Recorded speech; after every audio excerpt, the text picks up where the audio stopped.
sahitam devi shunyalayo bhavet. Beautifully, in this verse, Paramashiva explains that by fixing your gaze on a particular object, Vastu, you should slowly remove the thoughts and your impressions of that object. Then one abides in Shunya, the state where everything becomes one, where you start feeling the deep oneness with everything and the infinite space. So, in this sutra itself, when we see, Paramashiva gives us a step by step understanding of how we have to manifest this power. First, he says, remove the thoughts and impressions of the object, which is to bring the space of oneness with that particular object. And then, when that happens, you go into the state of Shunya, the space of all inclusiveness and infinite space. You start becoming one with the field, one with Paramashiva, and at that time, you're able to move that matter. Basically, when we move any part of our body, we feel that that part is part of us. Our hands, our legs, or any other organ that we move, everything, we feel that it is part of us and I can control it. Because of that strong belief that we have, we are able to manifest that movement in our body. So the same way, when we have our atma, when we have an object, when we start feeling oneness with that particular object, we can we will be able to move that object because we became that object. Like how our hands are us, like that the object also becomes us. So this is the science of moving this is the science of manifesting the power of consciousness over matter. And now I will be manifesting the power of consciousness over matter.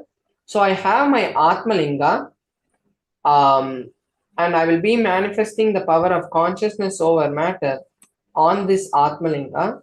And Paramashiva, the Supreme Pontiff of Hinduism, recently initiated all of us into the power of making the Atmalinga stand.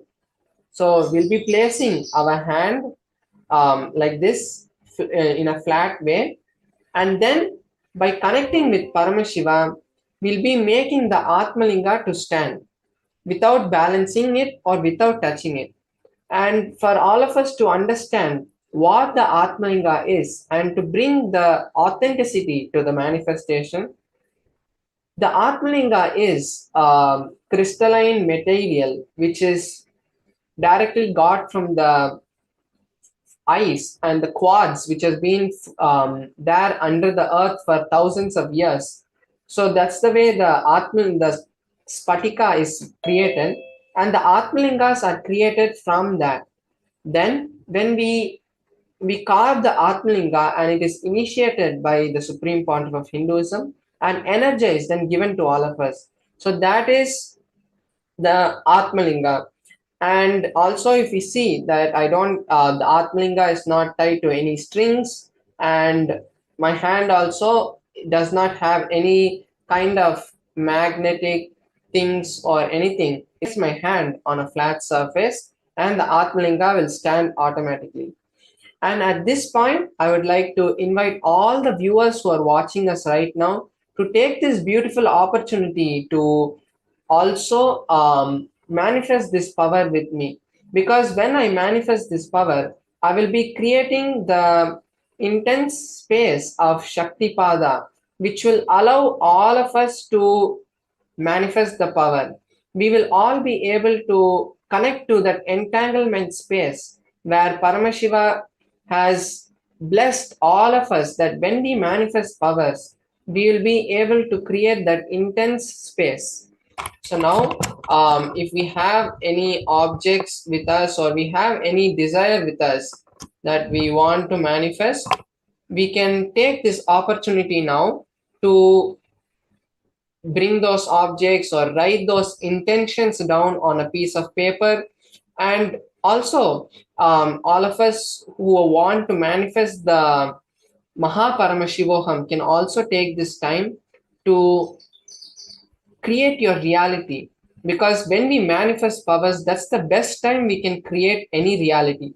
So as you can all see now, I'm placed my hand on the on a flat surface, and there's just a cushion under my hands so that the Atmalinga does not fall. Because when the Atmalinga stands and once the power manifestation is over, the Atmalinga falls. So that is why the cushion is there. Now I'll be intensely chanting the Mahavakya and connecting with Paramashiva.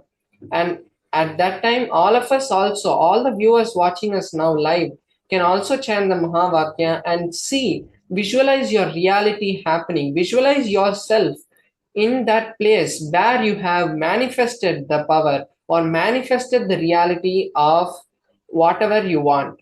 So now I'll be chanting the Mahavakya and all of us can chant with me. Om Nithyananda Paramashivoham.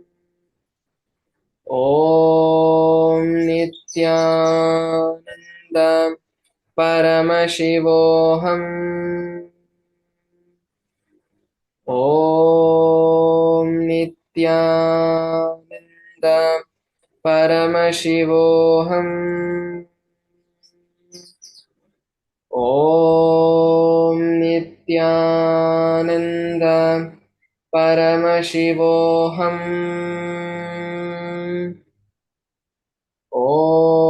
Om Nithyananda Paramashivoham.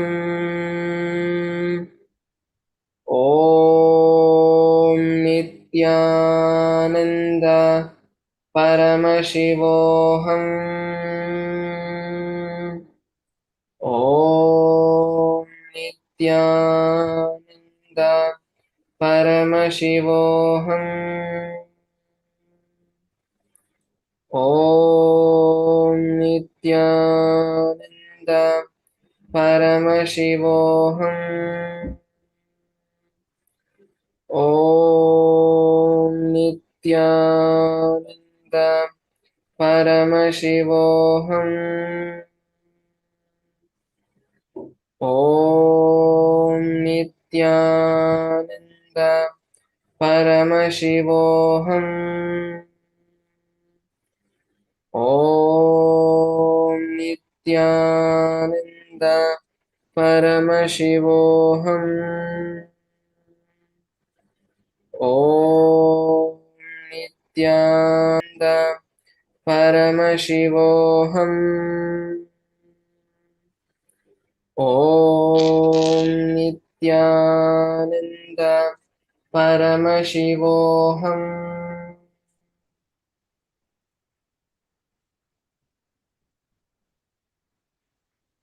Yes, now all of us have seen the beautiful manifestation of the power. So everyone who wanted any of your realities to be manifested, or you wanted to manifest anything for your life or for someone else, take this time now to post it in the live comment. If you manifested or anything that you want to share, you can post it in the live comments, saying gratitude to Paramashiva for manifesting my reality. Because when we create that strong sankalpa to manifest our reality, which has already happened, when we feel that manifestation has already happened, when we feel that the reality is already happened, automatically the manifest.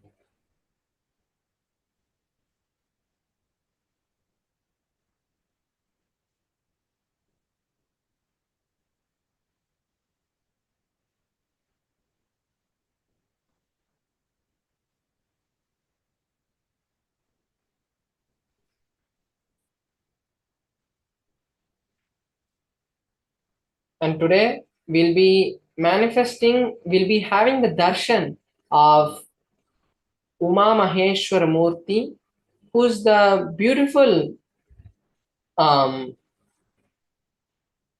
who's the beautiful manifestation of Paramashivam. And now we'll be experiencing this, we'll be experiencing a small satsang from the Supreme Pontiff of Hinduism, who will be explaining about Kalyana Sundaramurti. And we'll be seeing the satsang after a short break. Thank you, Nithyananda.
Whatever I shared till now, condensing the whole thing and reviving it as experience, starting from completion, unclutching,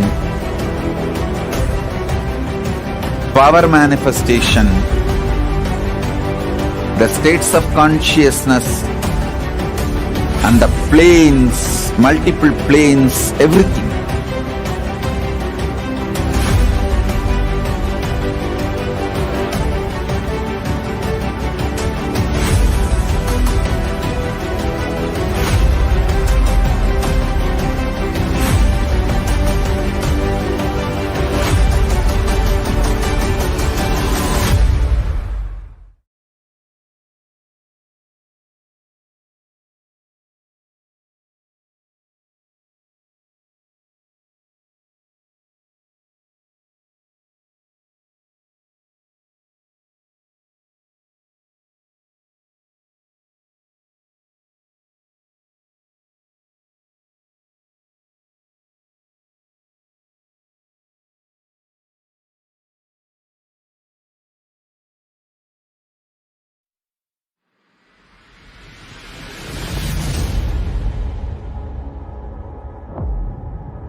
You will become Paramashivam.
Understand?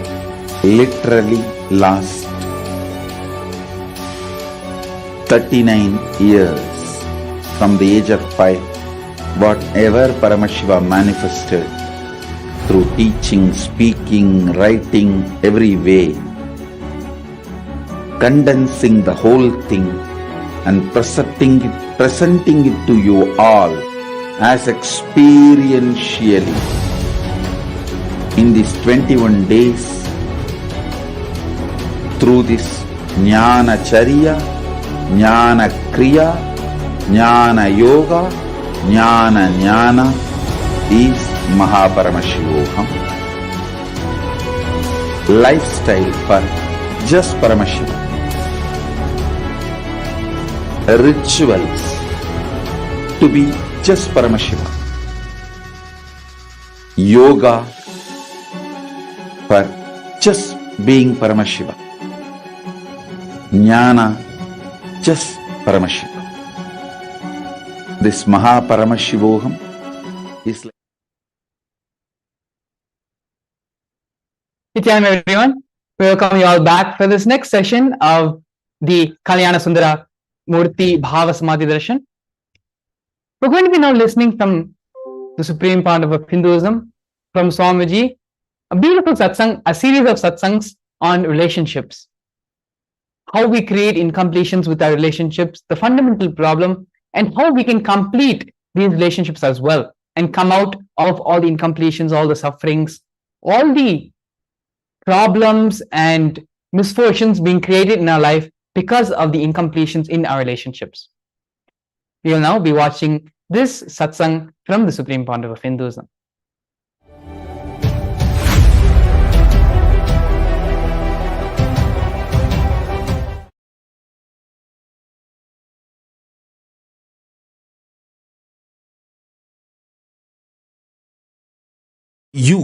You are totality of your body and consciousness. Chit Jatak Granthi. That is what Hindu tradition, Sanatana Hindu Dharma, cosmic constitution describes you. Chit Jatak Granthi. The conscious decisions of your Anma, soul, natural selections of your body, DNA, these two overlapping on each other, forming a knot is you. Now, this conscious decision and natural selection, these two, how it is matching, overlapping, decides whether you are going to be a celibate, suppressed, monogamous, just having one or two affairs outside your legitimate relationship, or polygamous. All that is going to be decided by this your conscious decision process and your natural selection DNA. Listen.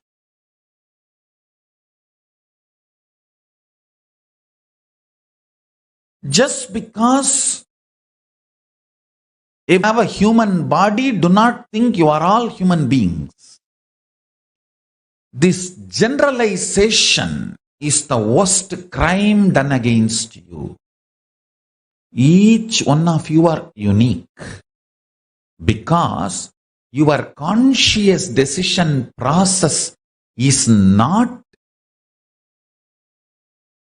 measured by any so-called rational scientific methodology till now. Only the natural selection, DNA evolution, natural selection is studied.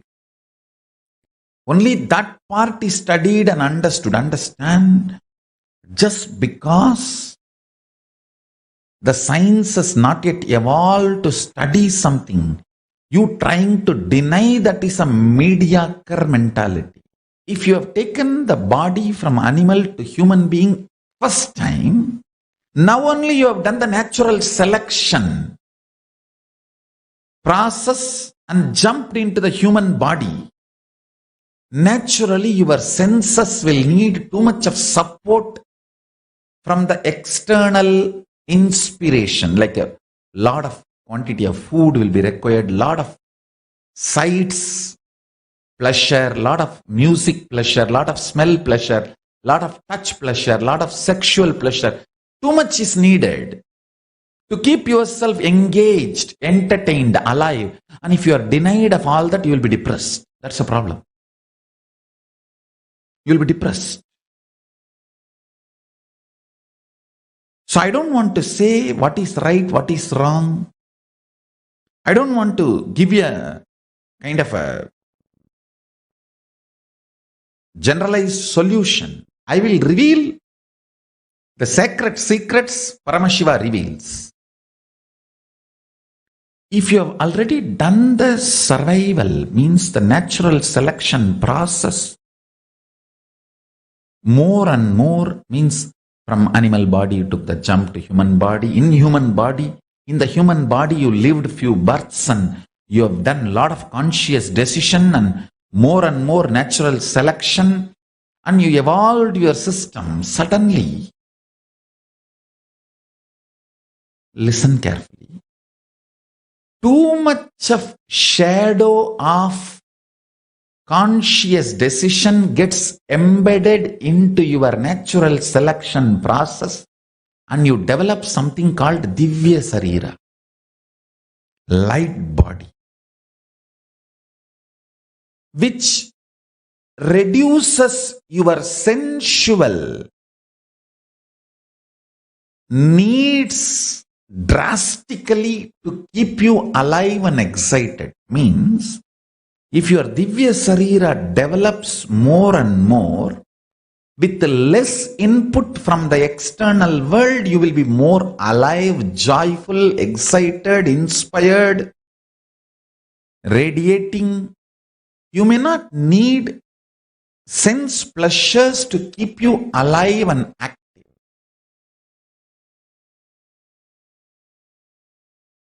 Now, you need to look in and see where you are standing in your natural selection process and where you want to go using your conscious decision power. Understand, knowing the telescopic and microscopic reality of you, self, God, Ishvara, Jagat, universe, makes you make right decisions about relationships. Understand? Don't think I am giving an impractical solution for your simple day-to-day problems. No.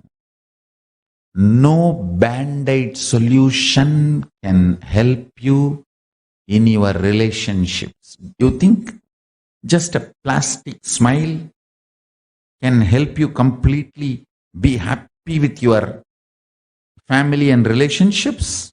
No. Your core need to cognize, powerful cognition. Only then your attitudes and understanding about you and life will get matured. Maturity means having the telescopic and microscopic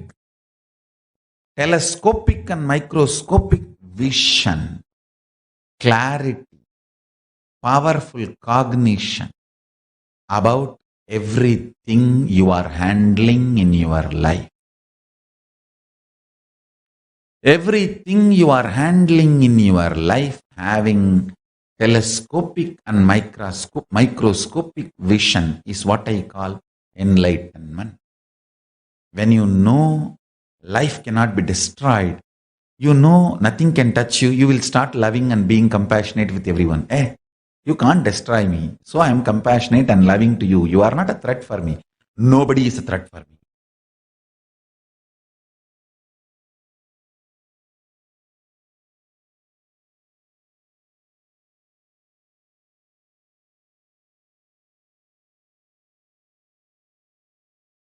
Nobody is a threat for you.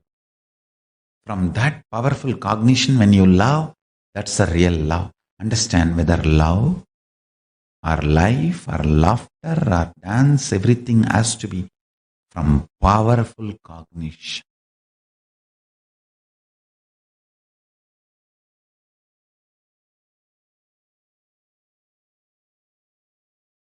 The of relationship is decided by the conscious decision process. Decide to use the conscious decision process to break free from the DNA you developed by natural survival.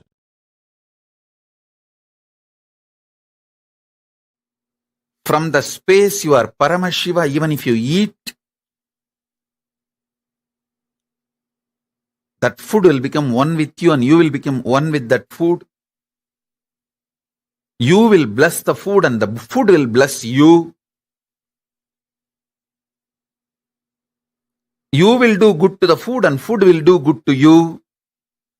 It will all be amazing, auspicious relationship. I am giving the example of food, whether food or any sense, listening, smelling, seeing, touching, including sexual relationship. If you operate from the space you are Paramashiva, if you operate from the space you are Paramashiva, including sexual relationship, all will be auspicious, lead to more and more oneness. This beautiful Ardhanarishwara will be your experiential reality. Ardhanarishwara is the pure manifestation of the cosmic union, Paramashiva and Paramashiva Shakti. Listen.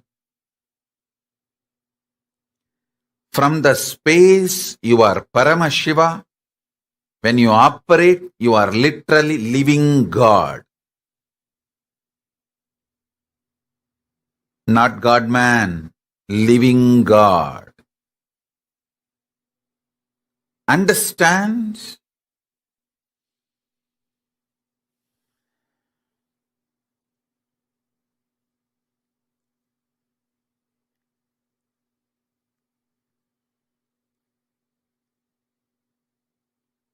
Anything you do from the idea you are a body, you are mind, it will all be just situationship.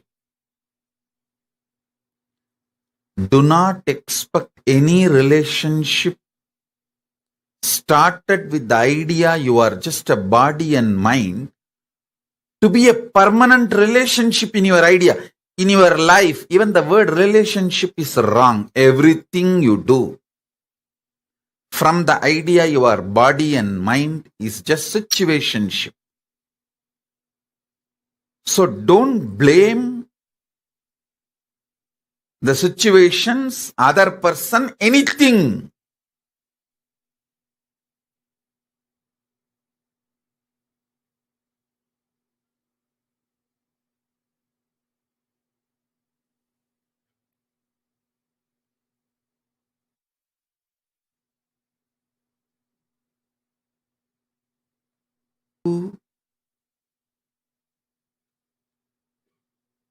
Get milk, cow milk from chicken,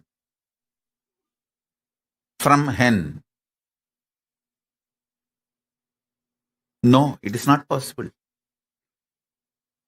Don't expect the fulfillment of a relationship from situationship.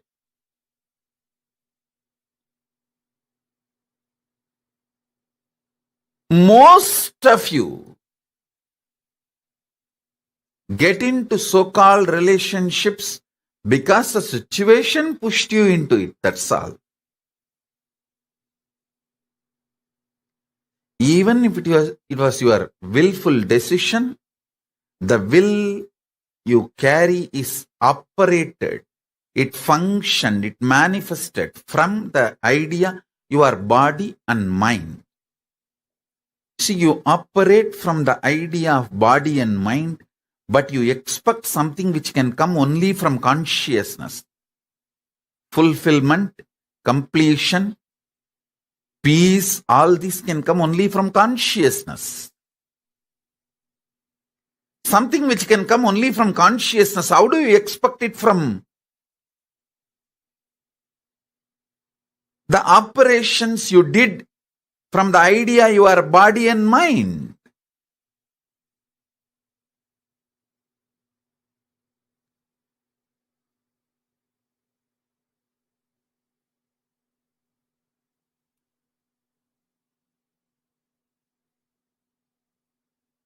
So listen.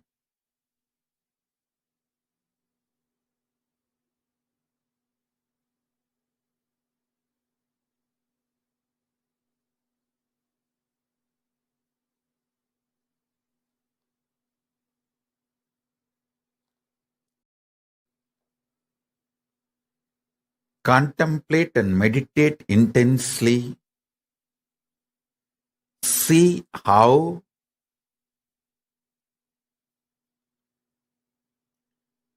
you build situationships in your life, but you expect the results, fulfillment which can come only from relationship.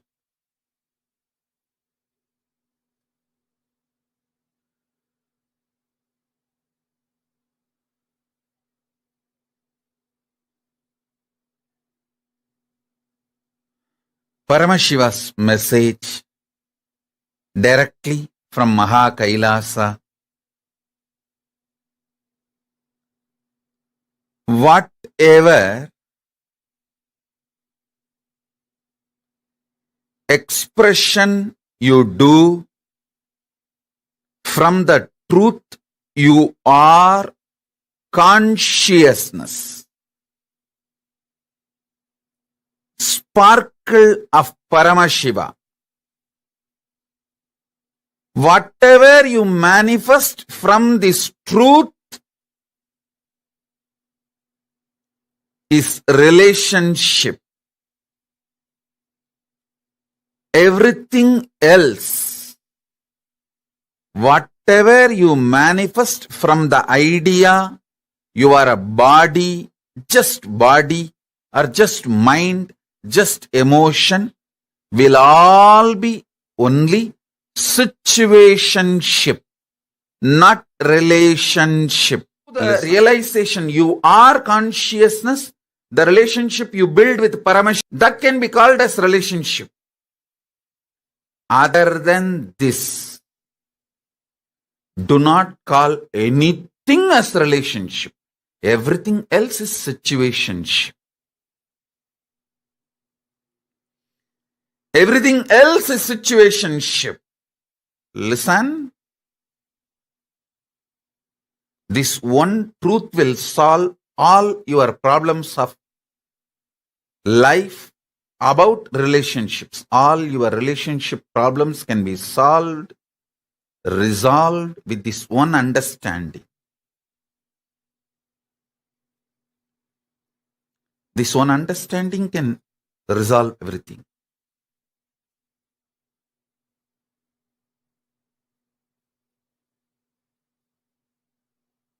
Other than your conscious relationship with yourself, your conscious relationship with Paramashiva, everything else is situationship.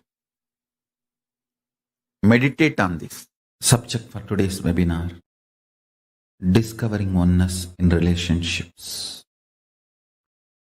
Understand, discovering oneness within you is powerful cognition manifestation. Means you apply the right powerful cognitions within you, you will discover within you. You apply the powerful cognitions in your life, you will discover oneness in relationships. The whole married life in Hinduism is all about discovering oneness in the relationships. Listen, more and more powerful cognitions were asked to be applied, to be manifested. More and more powerful cognitions were supposed to be breathed and lived. I tell you, more powerful cognitions, more matured you will be with you. More powerful cognitions, more matured you will be with others. Fundamentally, oneness in relationships is nothing but more and more powerful cognition. Means the cognitions you carry about you, life, cosmology, mind, pleasure, pain, right, wrong, sex, lust, greed, death, all this should become very high, powerful cognitions. The more and more powerful cognitions, more and more you will discover. I strongly recommend, when you fill yourself with these kind of powerful cognitions, I tell you, you will come to a realization, just like you feel insecure, the other person feels insecure. You feel greed, other person feels greed. You feel attention need, other person feels attention need. You will realize the oneness between you and the other person. You will have such overflowing love and compassion. When you realize your oneness with the other person, you will just be ready to heal the other person's insecurity, fear. You will have so much of your inner space, I tell you. Your inner space will become so vast. You will be able to just hug that person. I am not saying, please listen, I am not saying all your conflicts will immediately be destroyed. You will come to an understanding. No. First thing will happen, both of you know you reflect each other. Then suddenly you will see that maturity both of you feel, experience. Conflicts will evaporate. Not that you sit and sort out one by one, no. Conflicts will just evaporate. Understand, whenever you know the other person is you and your reflection, you know how the other person is going to respond every moment, and you know how you should be acting and reacting. I tell you, knowing the other person is your reflection is power. It's not just a spiritual strength. It is a real power in the world. You just know how the other person is going to behave. You just know how to deal with him. Because you know he is going to reflect you. You just need to see which part of you he is going to reflect. And you know how to handle that part. And you handle that part in that person over. How you handle your greed, same formula applies to handle his greed. How you handle your fear, same formula applies to handle his fear. How you handle your inspiration, same formula applies to handle his inspiration. How you handle your laziness, the same formula applies to handle his laziness. How you handle your cunningness, the same formula applies to handle his. Knowing the other person is your reflection makes you intelligent. Deciding to use compassion to heal the other person makes you God. It's life. Whoever decides for life, compassion as the strategy for their existence, live like a God in the cosmos. Understand?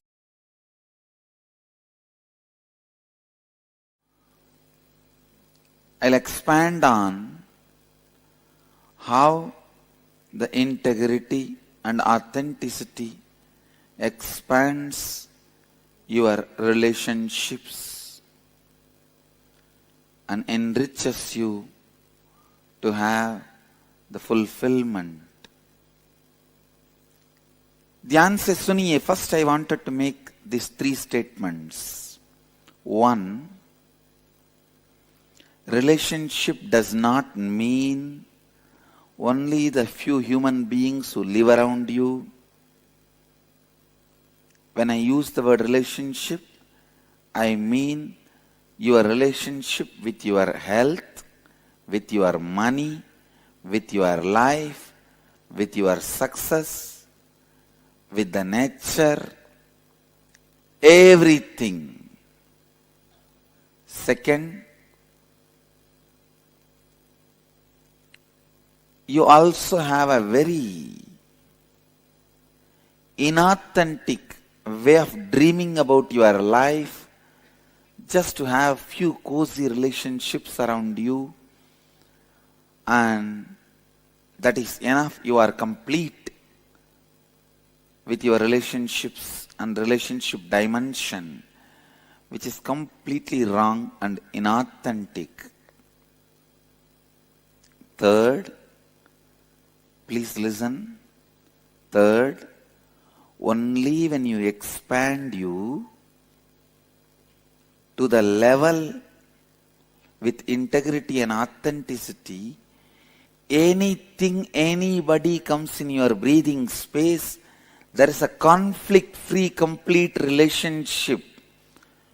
You are going to experience fulfillment and success. Relationship is not related to the quantity, it is related to quality. Please listen. The third statement takes the concept of relationship completely to the different level altogether. When you bring integrity, you will heal all the damage you caused inside you, outside you, due to the relationships, the ignorance you had in the zone of relationships. Listen. Your ignorance in the space of relationship not only causes damage in others, it causes damage in you also. When you cause damage in your spouse, in your mother, in your father, be very clear, you cause damage in you. Because your father, mother, spouse, all the relationships you carry decides the confidence and the energy you have about you. One of the important healing factor in relationships is the other person feeling confident, you are transformed, you are going to be different in future. To tell you honestly, nobody is too serious about the past hurt. Everybody is expecting about what is going to be the future. If you give them the confidence, assurance, the future is going to be really transformed, authentic and responsible. There is nobody who is not ready to heal their past or drop their past. Everyone is waiting to drop their past and relate with you in a new way. Who is interested in carrying the past wounds? Just like how you are waiting to drop the past and have the new future. Everyone is waiting to drop the past and create the new future. Everything has to happen out of completion.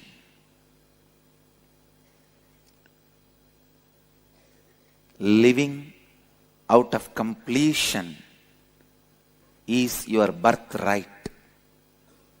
Every human being, first thing they should do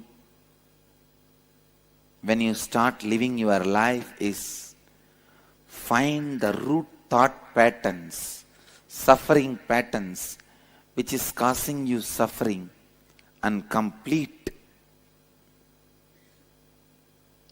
that completion. You the courage to relate with human beings with integrity and authenticity. People are afraid to relate with other human beings. Even when you go to meet your friends, you prepare all the statements you have to tell him. Why can't you be spontaneous?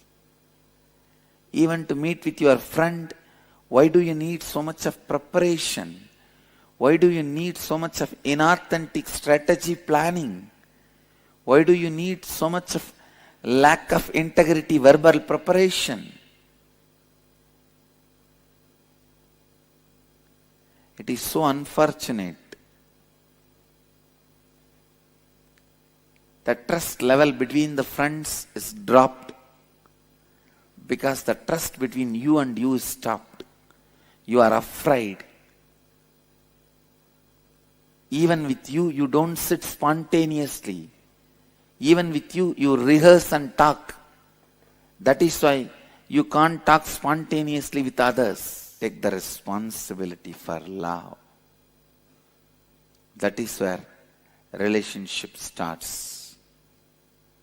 Do not say to anybody, I love you, unless you are ready to take the responsibility to fulfill their expectations about you without bothering whether they are ready to fulfill your expectations or not.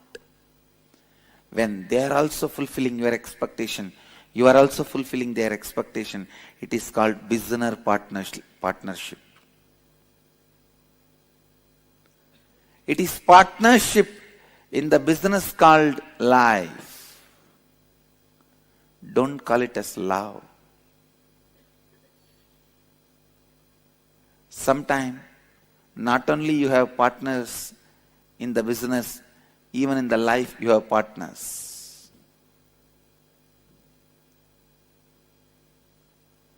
Maybe you can use the word life business partners.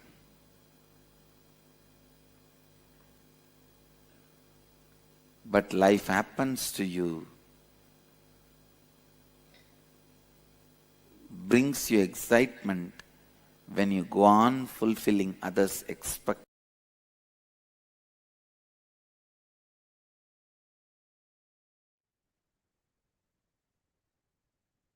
Yes, beautifully, the Supreme Pandav of Hinduism, Swamiji explained the reasons for the incompletions, problems, conflicts in our relationships, as well as beautifully giving the solution as well on how to come out of those problems and how to get into the space of completion with all those around us and all the relationships around us. So we're now going to be looking and entering into the internalization exercise to bring completion in all our relationships. Bringing integrity to our relationships heals the wounds of the past. When you bring integrity, all the damage you caused inside you and outside you due to the relationships, your ignorance in the space not only causes damage in others, but it also causes damages in yourself as well. When you cause damage in your spouse, in your mother, in your father, you cause damage in you because your father, your mother, your spouse, all these relationships you carry decides the confidence and the energy you have about yourself. Now, decide consciously to bring integrity in your relationships.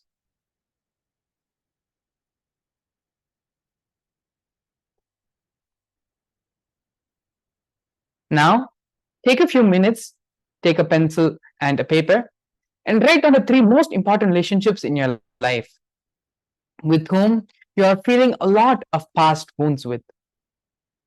Decide to bring integrity into your relationship with them.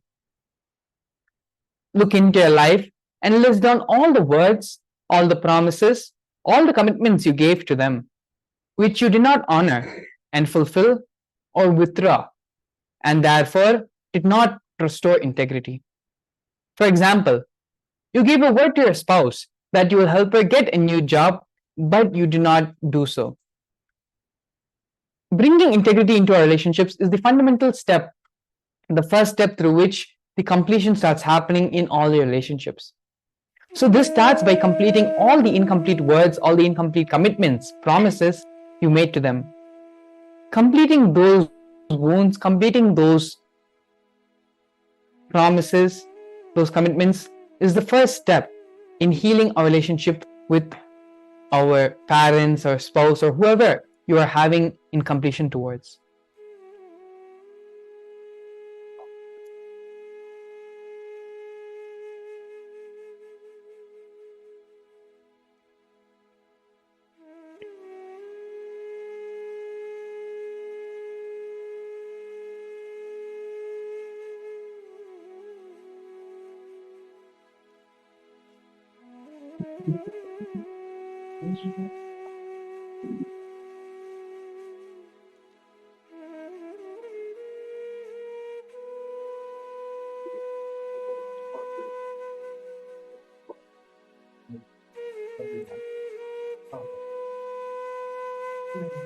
Once you've penned down all the incompletions, all the unfulfilled words, unfulfilled commitments, all the words missed in these relationships, start calling those people, call them and complete with them. Either redeclare the commitment or withdraw the commitment. This is the most important step. Now that you have identified all the incompletions and all the words which have not been fulfilled, after identifying them, the next step is to call them and complete with them, either by redeclaring the commitment to them or withdrawing them. This is a very important step because most of the problems we are facing in our life is due to the miscommunication in our relationships. Only through communication does the relationship start healing.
After this step of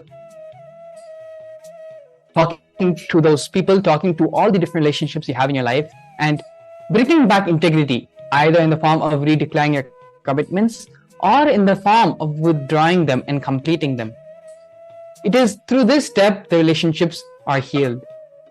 One of the important healing factors in relationships is that the other person feeling confident that you have transformed. You are going to become different in the future. You are a different person. Nobody is too serious about the past pains and the past wounds, but everybody is going to expect about what is going to be the future. If you give them the confidence, the assurance that the future is really going to be transformed, authentic and responsible, there is nobody, absolutely nobody in this world who is not ready to heal their past and drop their past. So please understand, never feel any relationship in your life that they will not come to complete with you, or they will resist completion. You may not have talked to them for years together, and that anything you say now may fall on deaf ears. But everyone wants the space of completion. That is something which all of us deeply yearn for. As Swamiji beautifully says, everyone is looking towards a better you, towards seeing how you're going to be different and changed in the future. And they will always be ready to complete and drop the past. Everyone is waiting to drop the past and relate with you in a new way. Who is interested in carrying the past wounds? Just like how you are waiting to drop the past and have a new future, the same way, everyone else is also waiting to drop the past and create a new future. So with this understanding, let's have the courage to do the integrity process sincerely and heal all the past wounds in our relationships. If you need, please take a few minutes as well to pen down so that we can complete all these incompletions in all our relationships.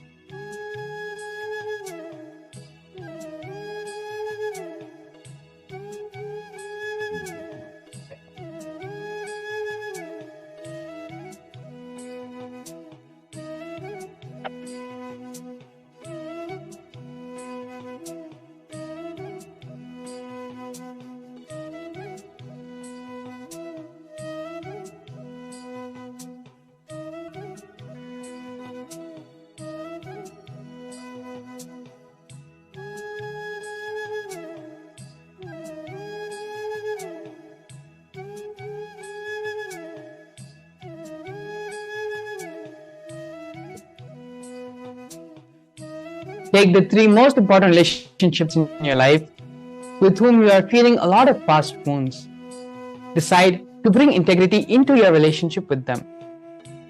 Look into your life and list down all the words, all the promises, all the commitments you gave to them which you did not honor or fulfill, or withdraw, and thereby did not restore integrity. Now, call these people and complete with them. Either redeclare the commitment or withdraw the commitment. This is the most important step. Swamiji has given a beautiful 3-step process. Identifying these incompletions, penning them down for our sake, and calling with these people to recommit and restore the integrity in all these various relationships. It is through this simple 3-step process, any relationship in your life can be healed. Whether it is your mother, father, spouse, siblings, a friend, all relationships can be healed through this way.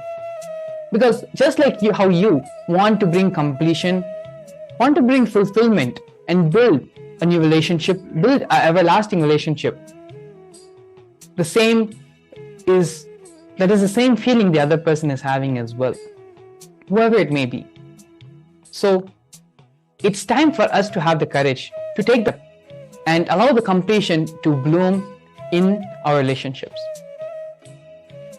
The Supreme Pontiff of Hinduism, not just through this session and through this one teaching alone, but in depth, the Supreme Pontiff of Hinduism himself completes all these incompletions, all these problems, and all these conflicts we are having, not just in our relationships, but in all the different aspects and dimensions of our life as well. On February 9th, the Supreme Pontiff of Hinduism is going to be conducting the next Paramashivam program, where in depth, all these various aspects of our life, health, wealth, relationships, manifesting our reality as we want, all of these different aspects of our life, Swamiji himself is going to be directly involved with each and every one of the participants' lives and bringing completion into each and every single person. Not only that, by registering for the program now today, you will be able to have the rare opportunity to witness the Kalyana Murthi Darshan of the Supreme Pontiff of Hinduism. So the QR code and the link to register for the program is going to be projected on the screen. Please don't delay and register yourself for the Paramashivam program. It is one of the most beautiful and most sacred contributions the Supreme Pontiff of Hinduism has made for the entire world. After completing the completion process to heal all the different relationships in your life, you can go ahead and register as well for the Paramashivam program, for the Paramashivam program, and get ready to witness the divine darshan of the Supreme Pontiff of Hinduism, manifesting as Kalyana Murthi. So with this now, we're going to be entering into the next session of today's program after a short break. Please stay tuned.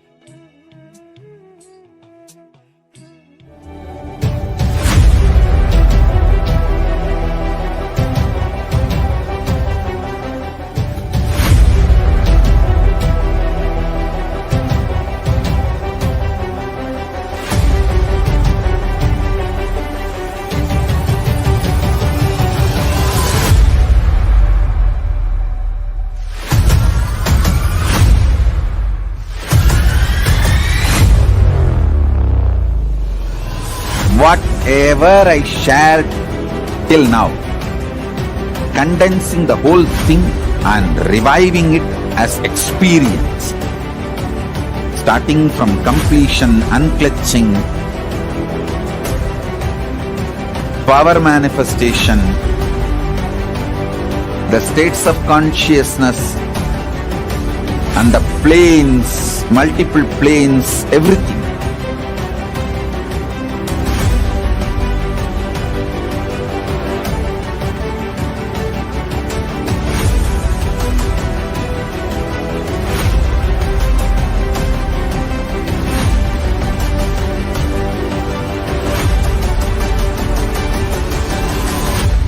Since the beginning of time and space, Bhagwan Paramashiva, the all-powerful, all-pervasive, and all-knowing ultimate superconscious existence, revealed in the Vedas and Agamas, the source scriptures of Hinduism, the truths about himself and the manifested universe and its multi and simultaneously existing dimensions and worlds, also known as parallel universes or vertical time zones.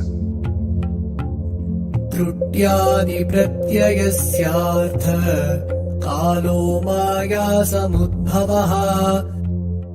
The Kala Tattva, which gives rise to the knowledge of various time zones and parallel universes such as Truti and others, is originated by Ananteshwara from the impure Maya.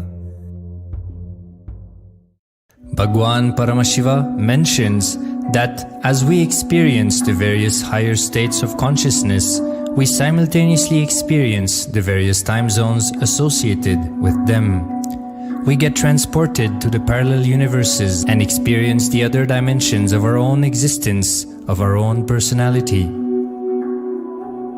Listen, Subarloka is all about stable bliss, absolute health and stable bliss. Maharloka is all about the highest peak possibilities. Jana Loka is the place where you can exist in multiple bodies at a time. You experience oneness as the super reality. Tapaloka is that last struggle you go through.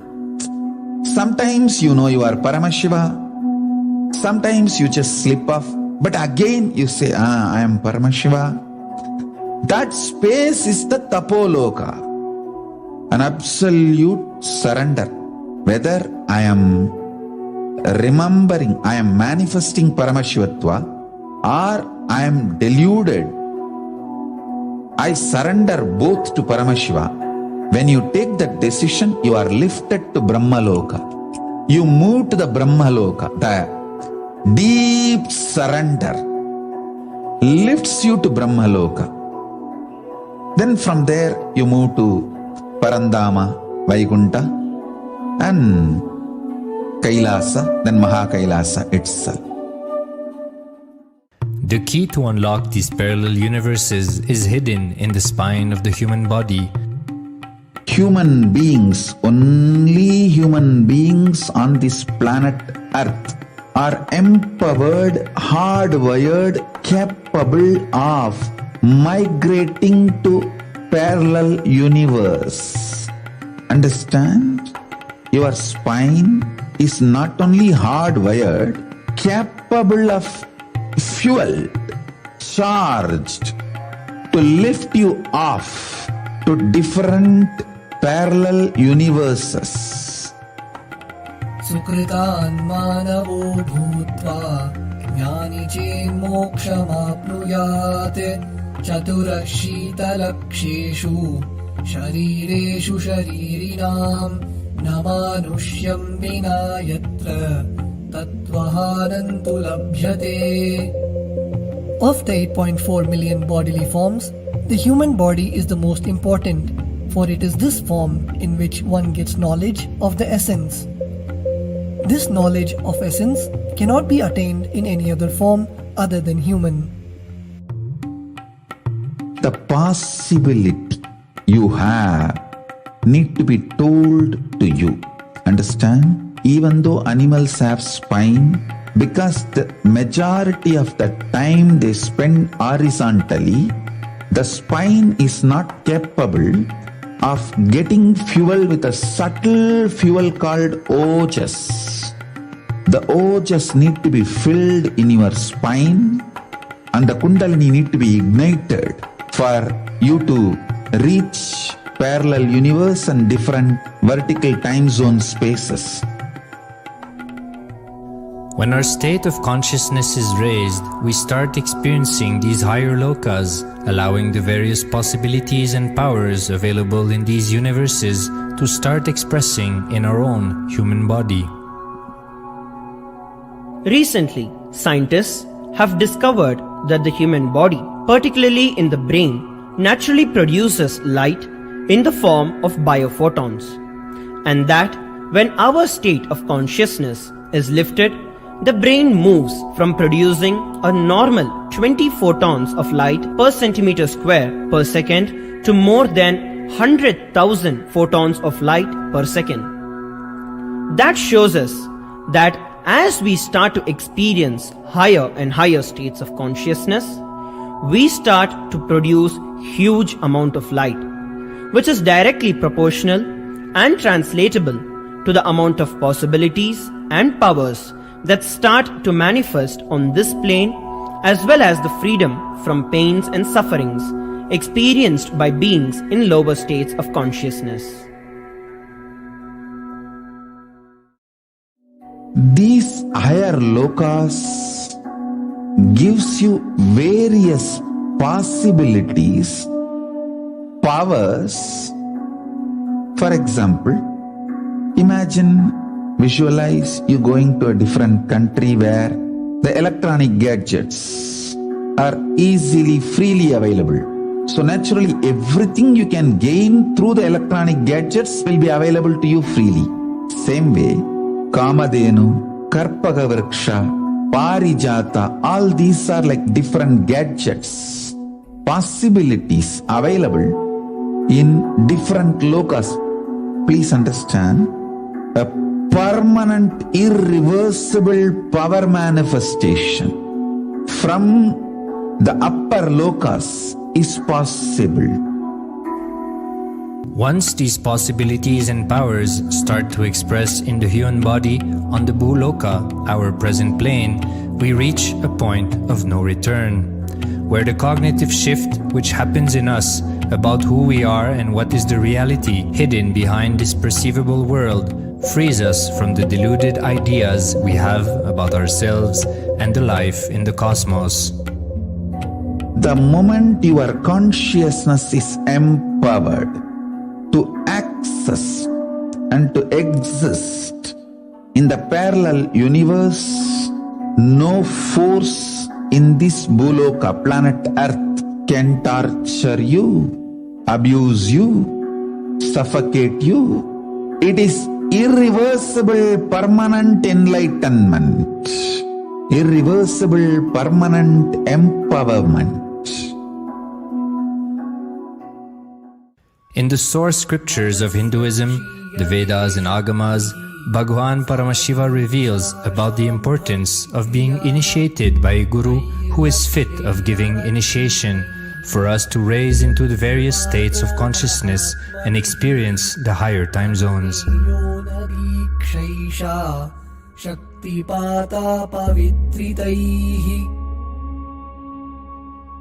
The potency of Anavamala, which veils the innate and essential nature of the soul, is set into the decaying phase by this specific activity. Such specific activity is characteristically called Diksha. The intimate communion between the Blessed One and the Blessing One is very rare and difficult to occur. The Supreme Pontiff of Hinduism, Jagat Guru Mahasannidhanam, His Divine Holiness Bhagwan Nithyananda Paramashivam, is the 1008th incarnation of Paramashiva as per Hinduism, living amidst us today. Starting out at a young age and enduring years of intense penance, he persevered with the single-pointed vision of experiencing the ultimate oneness with Paramashiva, known as Paramadvaita. He traversed the length and breadth of India, initiated by his gurus into yoga, tantra, and other Eastern metaphysical sciences. After having many profound spiritual experiences, he finally received the ultimate experience of Paramashivoham, I am Paramashiva, from his guru Arunagiri Yogeshwara, an incarnation of Paramashiva himself in the holy town of Tiruvannamalai, South India.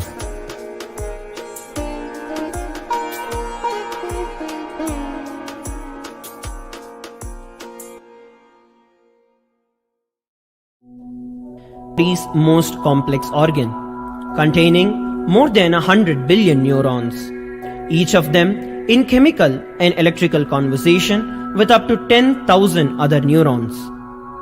Its sheer capacity to process the various happenings of life is astonishing.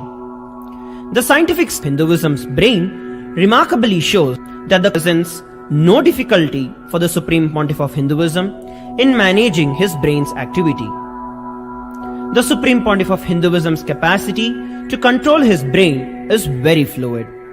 He can easily shift his brain function and alter his brain waves, allowing the travel into various time zones possible and effortless.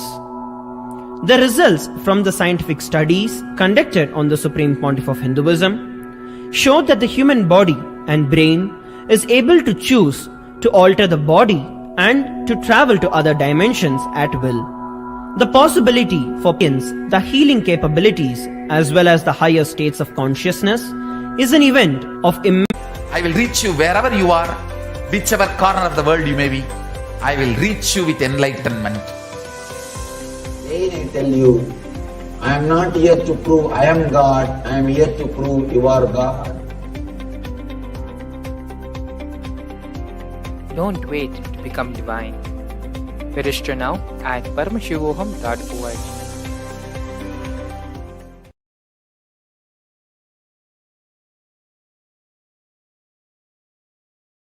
A more intelligently connected world leads to a brighter future.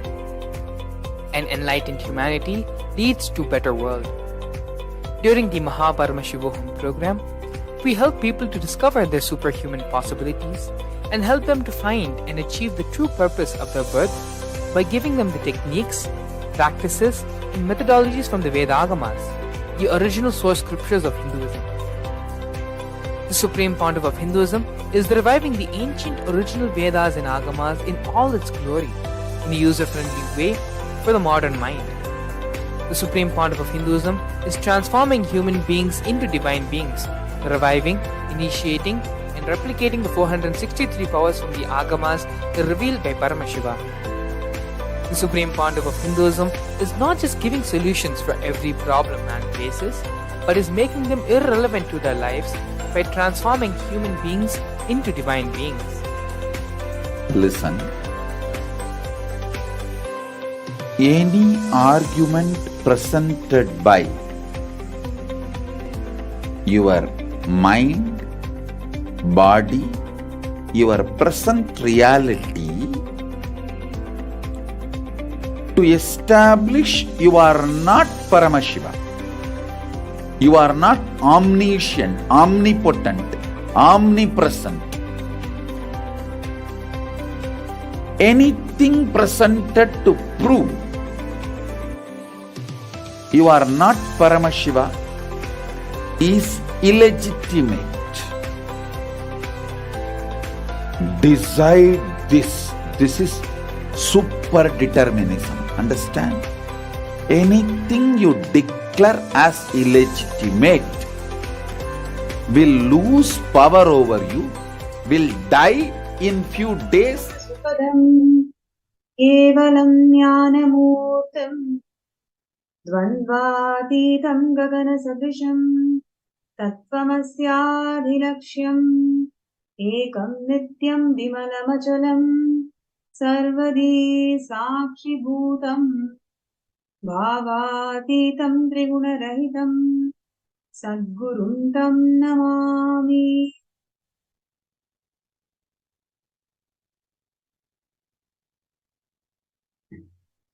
Nithyananda, I welcome all the viewers and participants from 175 countries joining with us for this Uma Maheshwara Murthi Bhava Samadhi Darshan, manifesting through the Nijavatara, the Supreme Pontiff of Hinduism, Bhagavan Nithyananda Paramashivam.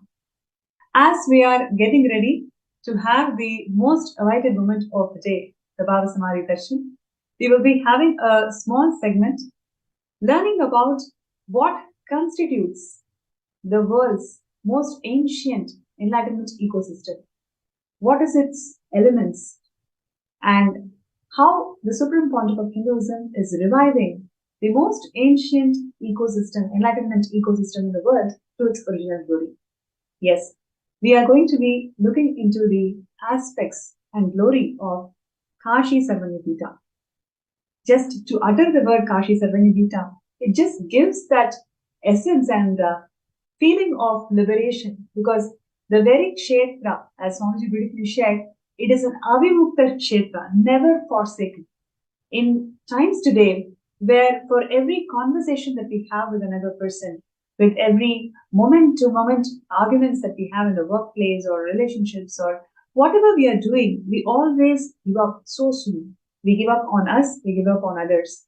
The Kashi Sarvanyapita, the avimukta kshetra, never forsaken. No matter how many ever janmas you had given up on attaining the final path of living enlightenment, it is Kashi, where Vishwanatha himself, Paramashiva himself, has graced the entire humanity to be liberated. The never forsaken Kshetra. No matter how many janmas you have taken, how many times, how many parents you have done to be in this path of living enlightenment, it is Kashi Sarvanyapita, the avimukta Kshetra, that is going to liberate one and all with the grace of Paramashiva. And this is the most ancient living enlightenment ecosystem that created by himself in Kailasa. And it is governed, it is protected and taken forward by lineage of enlightenment masters, right from Shankara, Vyasa masters, and Ramakrishna, Vivekananda, Nithyananda and living incarnation of Paramashiva, the 1008th living incarnation of Paramashiva. The Supreme Pontiff of Hinduism, Bhagavan Nithyananda Paramashivam, is gracing this entire ecosystem with the principle of liberation. It has a beautiful history of how Swamiji became the Pitadishwar of Kashi Sarvanyapita. Before we move to that, I'm just going to share a glimpse of what it feels to be in Kashi, especially when Kashi is graced by Paramashiva himself. How does it really feel? Let's take a small look at the small clipping.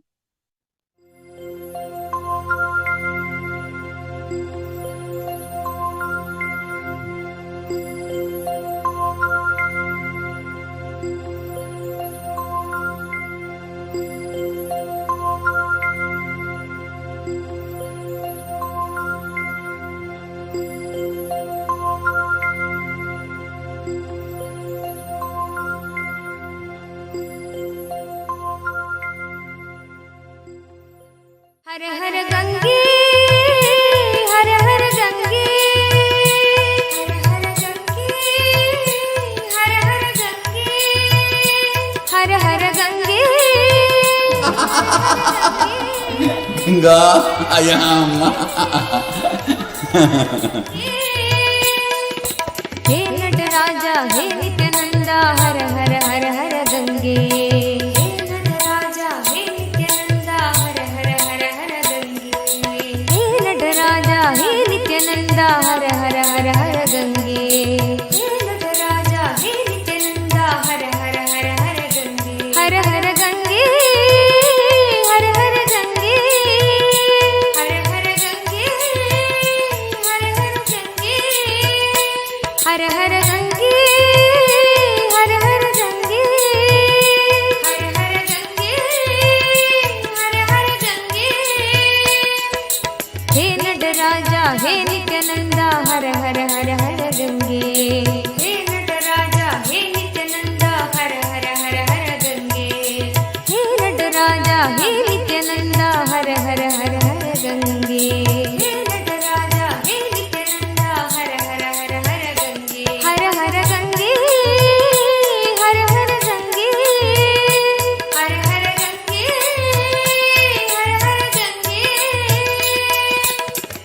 नित्यपुरीश्वरा जय गंगाधरा नित्यपुरीश्वरा जय गंगाधरा नित्यपुरीश्वरा जय गंगाधरा नित्यपुरीश्वर जय गंगाधरा हर हर हर हर गंगे हर हर हर हर गंगे हर हर हर हर गंगे हर हर हर हर गंगे शंकरा शिव शंकरा शिव शंकर शंकर नित्या शंकरा शिव शंकरा शिव शंकर शंकर नित्या शंकरा शिव शंकरा शिव शंकर शंकर नित्या शंकरा शिव शंकरा शिव शंकर शंकर नित्या Shankara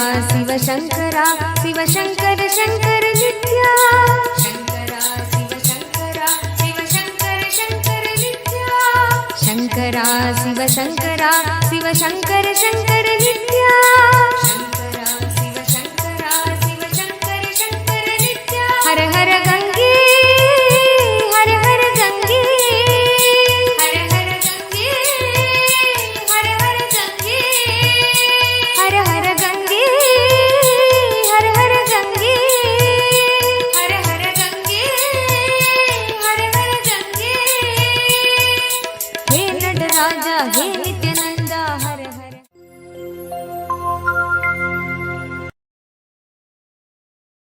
That is such a beautiful clipping. Like literally, we can feel how it feels to be with Swamiji in Varanasi. And this Kashi Sarvanipita blesses the world as Mahakala, Vishwanatha, Annapurani, Jagadatri Devi, Tarakeshwara, Dakshinamurti, and many other forms. And it houses the most ancient university. In Hinduism, university is nothing but the Sarvanyapita, where all the various knowledge repositories, various knowledge streams are all consolidated and brought together with the single aim of providing the science of living enlightenment to one and all. Kashi Sarvanipita houses the most ancient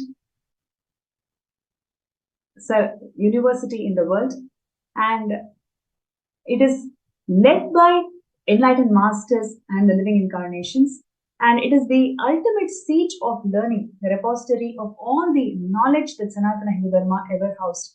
This is exactly what Swamiji is reviving in Kashi Sarvanipita. It is the superior apex body of Hinduism, and all the decisions that Hindu leaders have to make to advance the science of Hinduism, everything is done from the Kashi Sarvanipita. And you may actually think about how did Swamiji became the Pitadishwar of Kashi Sarvanipita. It's a very, very mystical experience, mystical story I'm going to share with all of you. And Sri Lalidhar Swarup Mahakalananda. So he was the Pitadishwar of Kashi Sarvanipita. And he was actually a celibate monk. He's a brahmachari. And he had this spiritual intuition. He had this intuition that this Kashi Sarvangapita will be led by incarnation of Paramashiva himself. And he will be a boy from South India. He'll be a young monk and he'll be a boy from South India. And he will be known by the name Nithyananda. Please understand, Sri Lalitar Swarupji has not seen Swamiji yet.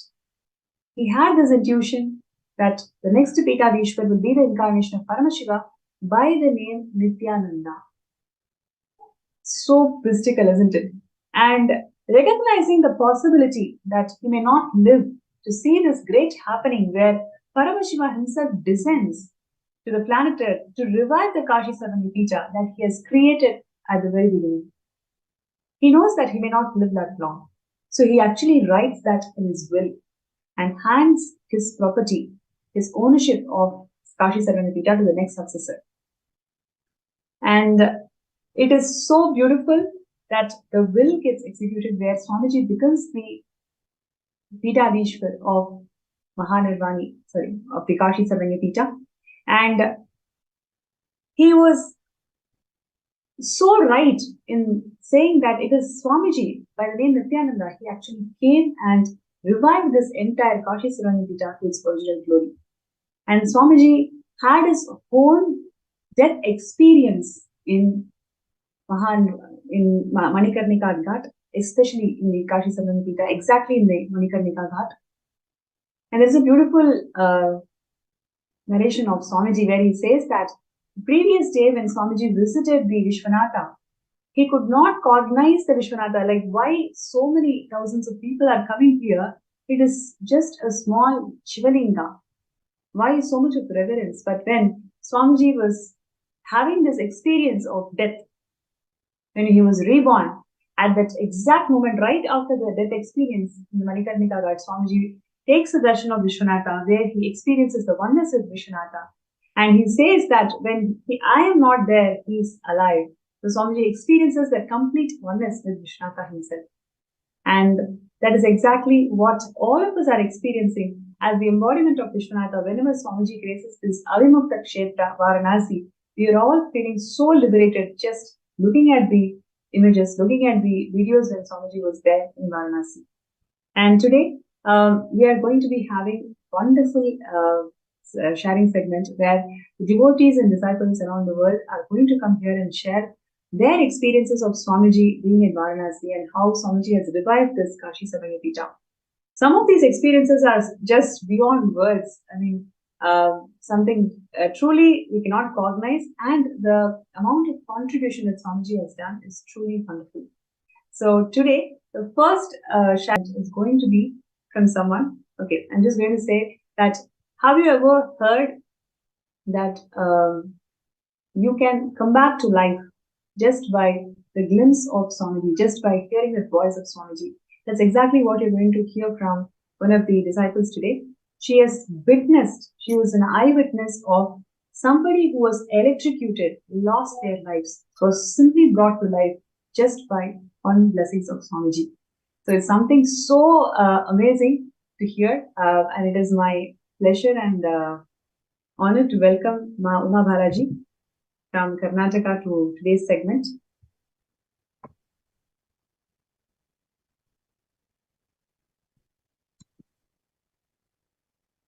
Yes, thank you so much, Ma Uma, for joining this segment today. And Nithyananda. Nithyananda, thank you for inviting me. And it's a great pleasure to be here in this platform today, sharing my experiences at Varanasi. First of all, I would like to begin by offering my wholehearted gratitude to Swamiji. Without Swamiji, I just cannot imagine what I would have been and how I would have led my life. So let me begin by sharing how I saw Swamiji. I met Swamiji in the year 2007, and since 2007 to 2014, where the IA happened at Varanasi, I only related with Swamiji as, he is Bhagavan Sri Krishna and as Mother Meenakshi. But for the first time at Varanasi, I witnessed the powerfulness of Kala Bhairava. Swamiji could be this powerful. I witnessed that part of Swamiji only when I saw him very much alive at Varanasi. So the first day when we landed at Varanasi, Swamiji was standing there with that rope which Kala Bhairava holds in his hand during darshans. And we went and received his blessings. And after that, I think it was a journey that has been embedded in me, and I cherish these memories over and over again. So the first experience that I had at Varanasi that I witnessed was that of this person coming back to life. So they were making elaborate arrangements in the lawn of the hotel where the program was being conducted. And suddenly I heard a lot of question happening. What was the arrangements for, ma, actually? It was the Kala Bhairava Homa that was being done there, and the arrangements for Kala Bhairava Homa was happening there. Wow. And all the participants were gathered, and they were all seated, and they were trying to find their place prime. You know how it is when Swamiji is around. Everybody wants to get have the best of Swamiji. So people were finding their spots. We have done that multiple times. Yes. So I was a volunteer there at that time. My son was doing his engineers, and I was volunteering for the program. So we were moving around helping the participants. And suddenly I heard some, a loud noise, and there was so much commotion. And by the time I could reach, I was midway, and somebody came and told me, Kala Bhairava liberated him. Kala Bhairava liberated him. He died. He passed away. And the moment I heard the word death, at that point of time, I was devastated. And the moment I heard that somebody had died and they had been electrocuted, and somebody passed away by being electrocuted, it only brought immense sadness. So I just withdrew from that place, and I just isolated myself from the crowd. I just moved away, and I went and sat there in silence, and I closed my eyes, and I started praying to Swamiji intensely. What will happen to his family? How would they react? What would be their first reaction when they hear that, this member is no more? So with those thoughts, I just isolated myself, and the Kala Bhairava Homa happened beautifully. Everything went the way it had to, go. And but after 3 days, when we gathered back in the hall, every day we used to have session, but on the third day of this incident that happened, we had a sharing from Jnanatma Swami. And this person who was supposed to be electrocuted and passed away was very much alive there. Later, we got to know that it was the photographer, the official photographer, who got electrocuted. And then we heard from Jnanatma Swami initially about the experience that the photographer had, and she was also an eyewitness. She was very much present during the happening when the incident happened there. So according to her version, when this photographer was setting up all the lighting arrangements, he came in contact with the live cable. And the moment he touched the cable, it was a very high voltage, and he knew that he was getting electrocuted, and he just signaled the other people not to come anywhere near him. And instantly, it all happened very soon, and he just collapsed. And just before he could close his eyes, he remembered Swamiji. He prayed to Swamiji to take care of his family, and then he closed his eyes. And just before closing his eyes, he saw Swamiji. Swamiji appeared to him, and it was a huge form. And then he closed his eyes, and he didn't know what happened after that. And later, when he regained conscious, when he found himself in the hospital being treated, and Ma Jnanatma Swami, who was there, quickly, immediately called Swamiji, and she informed Swamiji about whatever had happened. And Swamiji told her over the phone, "Look, now he will open his eyes." And there was so much commotion happening, all the volunteers trying to move that person to the hospital, and immediately this person was being shifted to the hospital, and they were in the ambulance again. And sitting inside the ambulance again, once again, Manyanatma Swami informed Swamiji. She called up and she informed that she was updating him, and Swamiji once again told her, "Look, now he will open his eyes." And the person opened his eyes, literally opened his eyes. And after that, of course, he was there in the hall sharing his own version, and he told all of us that whatever he had experienced at that point of time, that how he saw Swamiji just before closing his eyes, and how he was brought back to life. He thought that he was going to die and he's not going to be, alive anymore. And it was a great blessing that he was very much alive and back again. So that was the first experience, which really shook me. It shook me so badly. And I was coming to terms with it. And the next incident that happened was we were all, Swamiji shared during the program that we would all be doing the death meditation at Manikarnika Ghat. So we will all be going by boats. So the day, I think it was the 10th or 11th of May, and we all assembled at a certain place, and all of us got to travel along with Swamiji. So there were about 5 to 6 boats, and Swamiji was in one of the boats with all the Mahants and Kotharis, and our boats were going behind Swamiji's boat. So the first day when we went, suddenly there was a mild storm, and it started raining, and the boats went out of control. So the boats went towards the other side of the bank, and Swamiji got off the boat, and he walked towards the bank. And when he stepped down, he found a skull there, and Swamiji put his foot on the skull. And later Swamiji shared that the skull was that of a seeker, and he was waiting for Swamiji to come there and liberate him. And that is why even Swamiji's boat stopped at the exact location, so that Swamiji could liberate him. That was the experience. And then we returned back, and Swamiji shared that, Kala Bhairava's presence was so powerful, and we need to align. All of us need to align. The whole group had to align. And once again, we were asked, the next day we were taken back to that same place. And this time, all of us reached Manikarnika Ghat. We witnessed all the bodies being burnt, and Swamiji led us into a meditation. He asked us all to visualize our own bodies burning. So that also happened in a very beautiful manner. Before Varanasi, the word death, brought so much of fear inside me, so much of insecurity. Even when I heard news of somebody passing away, somebody passed away, it would bring in a lot of sadness inside me.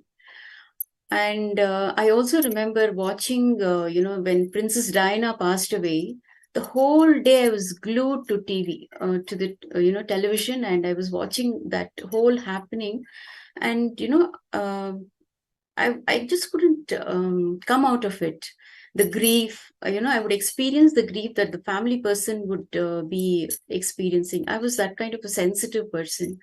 And when I was watching these dead bodies burning, leave alone grief, sadness, I was just empty.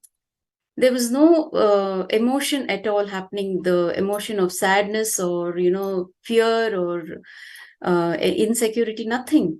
And Swamiji also shared that, all the families, wherever the death happens, in whichever family, the families don't grieve. they rather they don't cry when somebody passes away. They don't cry because it is directly, they all have that understanding that Paramashiva himself comes down and liberates each and every soul there, especially the souls, the bodies that are being burnt. Paramashiva is standing with his Trishul and moving all the bodies and liberating them. This was the understanding Swamiji gave at that point of time. And after that, of course, a lot of things have happened, and I have somehow come to terms with death. Death is, again, the soul taking another body and moving on. It is not the end of life, it is a new beginning. So this understanding I received for the first time from Swamiji when during this Varanasi inner awakening. And it also helped me change. What Varanasi can do to you, I experienced when I was there. I was not the old self there. We would be so active the whole day, and the heat was unbearable. And I'm born and brought up in Bangalore, so the weather here and the weather at Varanasi are like, extremes. And it was like one day we witnessed around 52 degrees. 52 degrees Celsius was the temperature there. And even in that heat, we could run around, we could do so many things. When you volunteer, you can't think about yourself. You don't put yourself first. You put everybody else in the forefront. You need to attend to each and every person there. You need to take care of that person's needs, make that person as comfortable as possible. That is your role as a volunteer. And not only during volunteering, after I have returned as a volunteer, I see myself taking up responsibility for my family, the way I reach out to them, the way, I connect with people. Swamiji has changed so much for me and so many things in me. I'm not the same person again, like, what I used to be earlier. So much of expansion happened. And and let me continue the next, after the meditation, what happened, it's even more interesting. So when we were returning back again, I saw Swamiji. Suddenly he stood up and he held his Trishul in his right hand. And we have seen how Swamiji stands. He is embodiment of Paramashiva. He is the incarnation of Paramashiva. I was always amazed the way by Swamiji's body language, the way he sits during darshan, the way he stands, there will be no movement and it will be so graceful to watch him. You just melt by watching him. The way he was standing, there was so much powerfulness in his posture, the way he held his Trishul. And as he held the Trishul, I witnessed the clouds which were clear until then. Suddenly, it became dark and there was a storm again. There was so much of wind, there was strong wind, and suddenly it all became dark and there was so much of dust, rising from the surface. And the river suddenly started experiencing strong currents. And then again, the boatsmen, they lost control of the boats. Till then, we could see each other, all the other boats, it was visible to each other. And when the storm happened, we lost sight of all the other boats. And none of us could understand what was actually happening. And it started raining. We could not see each other for a very long time. The boatsmen were trying to, balance the boats and, trying to bring it to the bank, but it just couldn't, it was not happening, and they were continuously losing control of the boat. And all that we did was we just held on to Swamiji. At that point of time, Swamiji had given us the Mahavakya, Om Hrim Nithyanandaya Namaha. All of us just started chanting the mantra, and I could see, most of them were very calm and they were poised. Some of them a little, scared, but none of us lost control. All of us were, we felt that, we will be secure, we will be safe, and Swamiji will take care of us. And that was the feeling that was happening. But personally for me, till the last minute, I was confident that Swamiji would save us, and he would, he wouldn't let anything bad happen to us. And suddenly, I after it was, I think this was happening for almost an hour. This was going on. And finally, when I was about to give up, that thought just happened. The thought just occurred to me that, I'm not going to be maybe alive. Just when the thought occurred, I saw that, some fishermen who had just come there to cook and eat at that point, maybe it was at around 8 p.m. in the night, 8 or 9 p.m. in the night. They had come, they saw our boat was like, going out of control. So they just threw the ropes and they pulled the boat to the bank. And by then all our Sangha members, some of the Sangha members and sannyasis, and they all came and helped us all to get out of the boat. And later we learned that Swamiji's boat had also, they were able to park that boat, and Swamiji had gotten off the boat. And my understanding of the whole incident was Swamiji gave us that real experience of that fear of death, the death happening, what would happen, that insecurity. He put us through that insecurity, and he beautifully burnt that pattern, that fear and the pattern of giving up. He beautifully burnt it. And that is one of Kala Bhairava's Leelas. We experienced many more miracles. There were about 500 to 600 participants. And Swamiji gets to know what each one of them has come there for. And it would beautifully be like, they would be fulfilled. Without asking, their boons will be fulfilled. We saw so many miracles. One day during the Akashic reading, Swamiji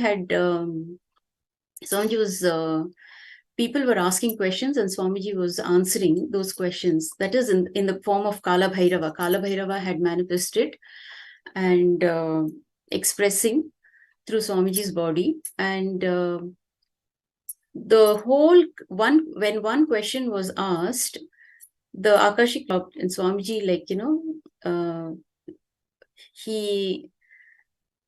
the entire Akashic reading suddenly stopped, and none of us heard the answer. All of us thought the same question is going to be asked the next day by the participant, and all of us can get to know the answer. The participant who had asked the question came and shared in the hall the next day that she had received the answer. None of the participants had heard the answer from Kala Bhairava. It was only the participant who heard the answer. And that was also a big miracle. How can it happen? Like 600 to 700 people are seated in that room, and none of us heard, Kala Bhairava reveal the answer, and only the participant who had asked the question had heard the answer. So these kind of miracles was like, every day there would be some or the other miracle, and some, every day people would come and share their miracle stories. So it was a wonderful period. We enjoyed I think moment. That's really amazing, Ma. Like how Swamiji is reviving the entire Kashi Savanapita by giving us that experience of liberation. See, fulfilling each person's reality and causing miracles is nothing but anugraha. His very anugraha, his grace and liberation is what we are all experiencing, and he's raising us all to that space. So it's so beautiful. Everything that you shared, like especially the person who was brought back to life, the moment you shared about, he was saying that, Swamiji, you have to take care of my life, and literally Swamiji appeared and he brought his life back. So like Paramashivam is manifesting as Swami, as so beautifully as Vishwanatha here.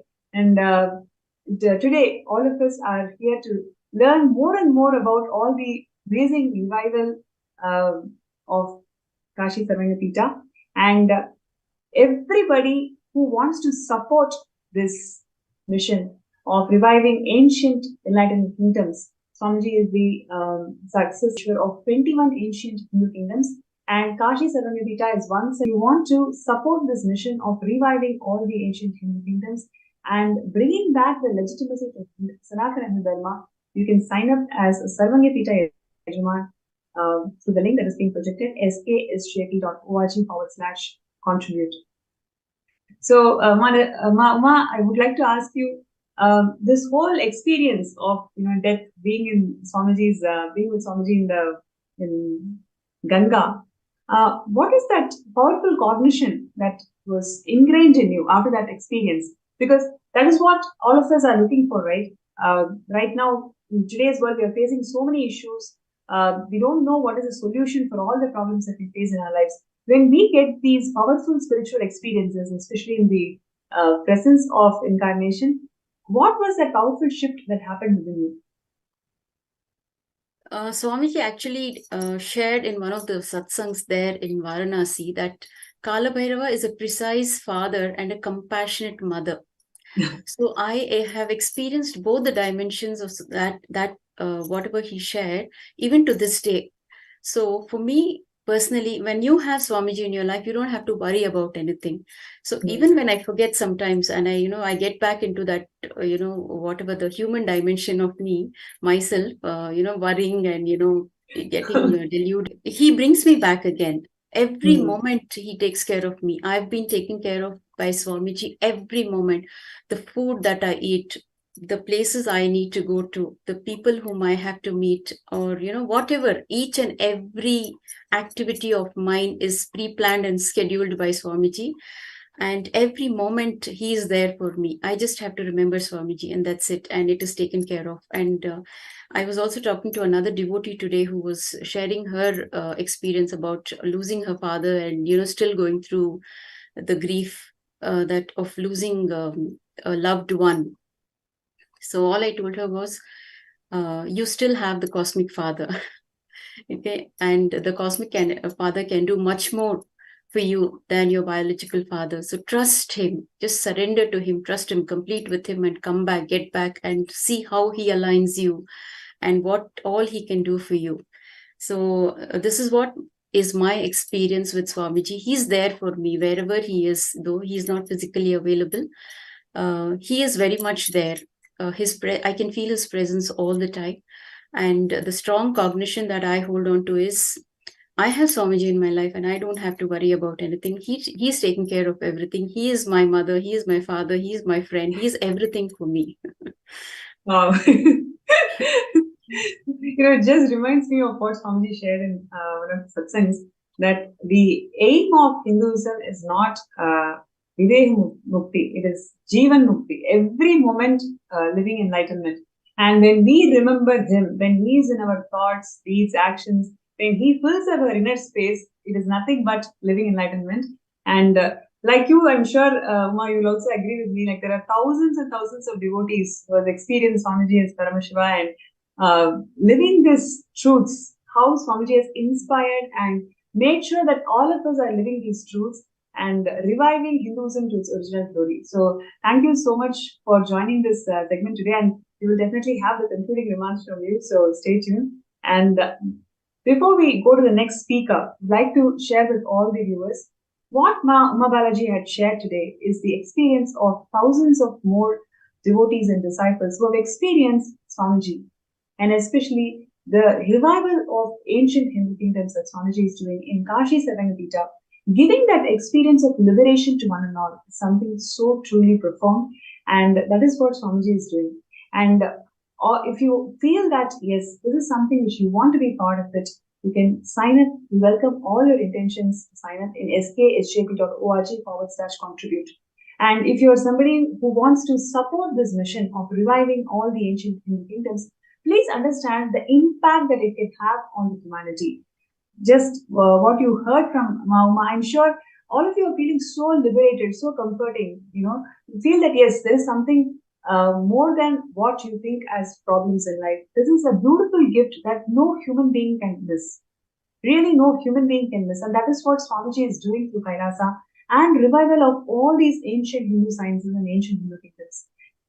Let us all be part of it. Make that step today to be part of reviving this ancient Hindu kingdoms by signing up yourself as a Sarvapita Yajaman, sksjp.org/contribute.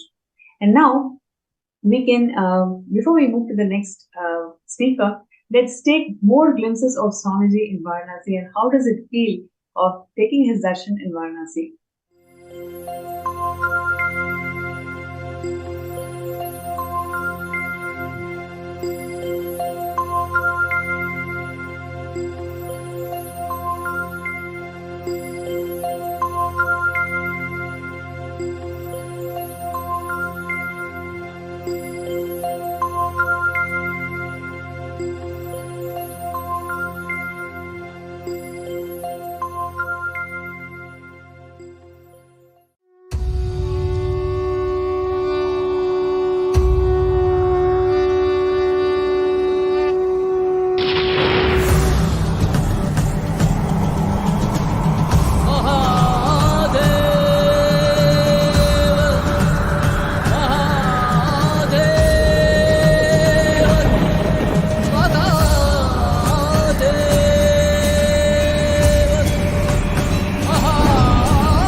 வருக வருகவே அன்பின் வடிவமே ஆனந்த ஈஸ்வரனே அண்டம் முழுதும் சிவ ஆட்சி மலர வருகவே அடிமுடி காணாத அண்ணாமலை நாதனே சடைமுடி ஆண்டவனே அடியெடுத்து வருகவே கையிலையில் வாழும் எங்கள் கையிலை நாதனே கருணையின் வடிவே நீ வருக வருகவே நலம் தரும் வாழ்வருளும் நித்யானந்தனே இளமதி சூடி நீ வருக வருகவே மகாசதா Shivoham மகாசதா Shivoham மகாசதா Shivoham மகாசோஹம்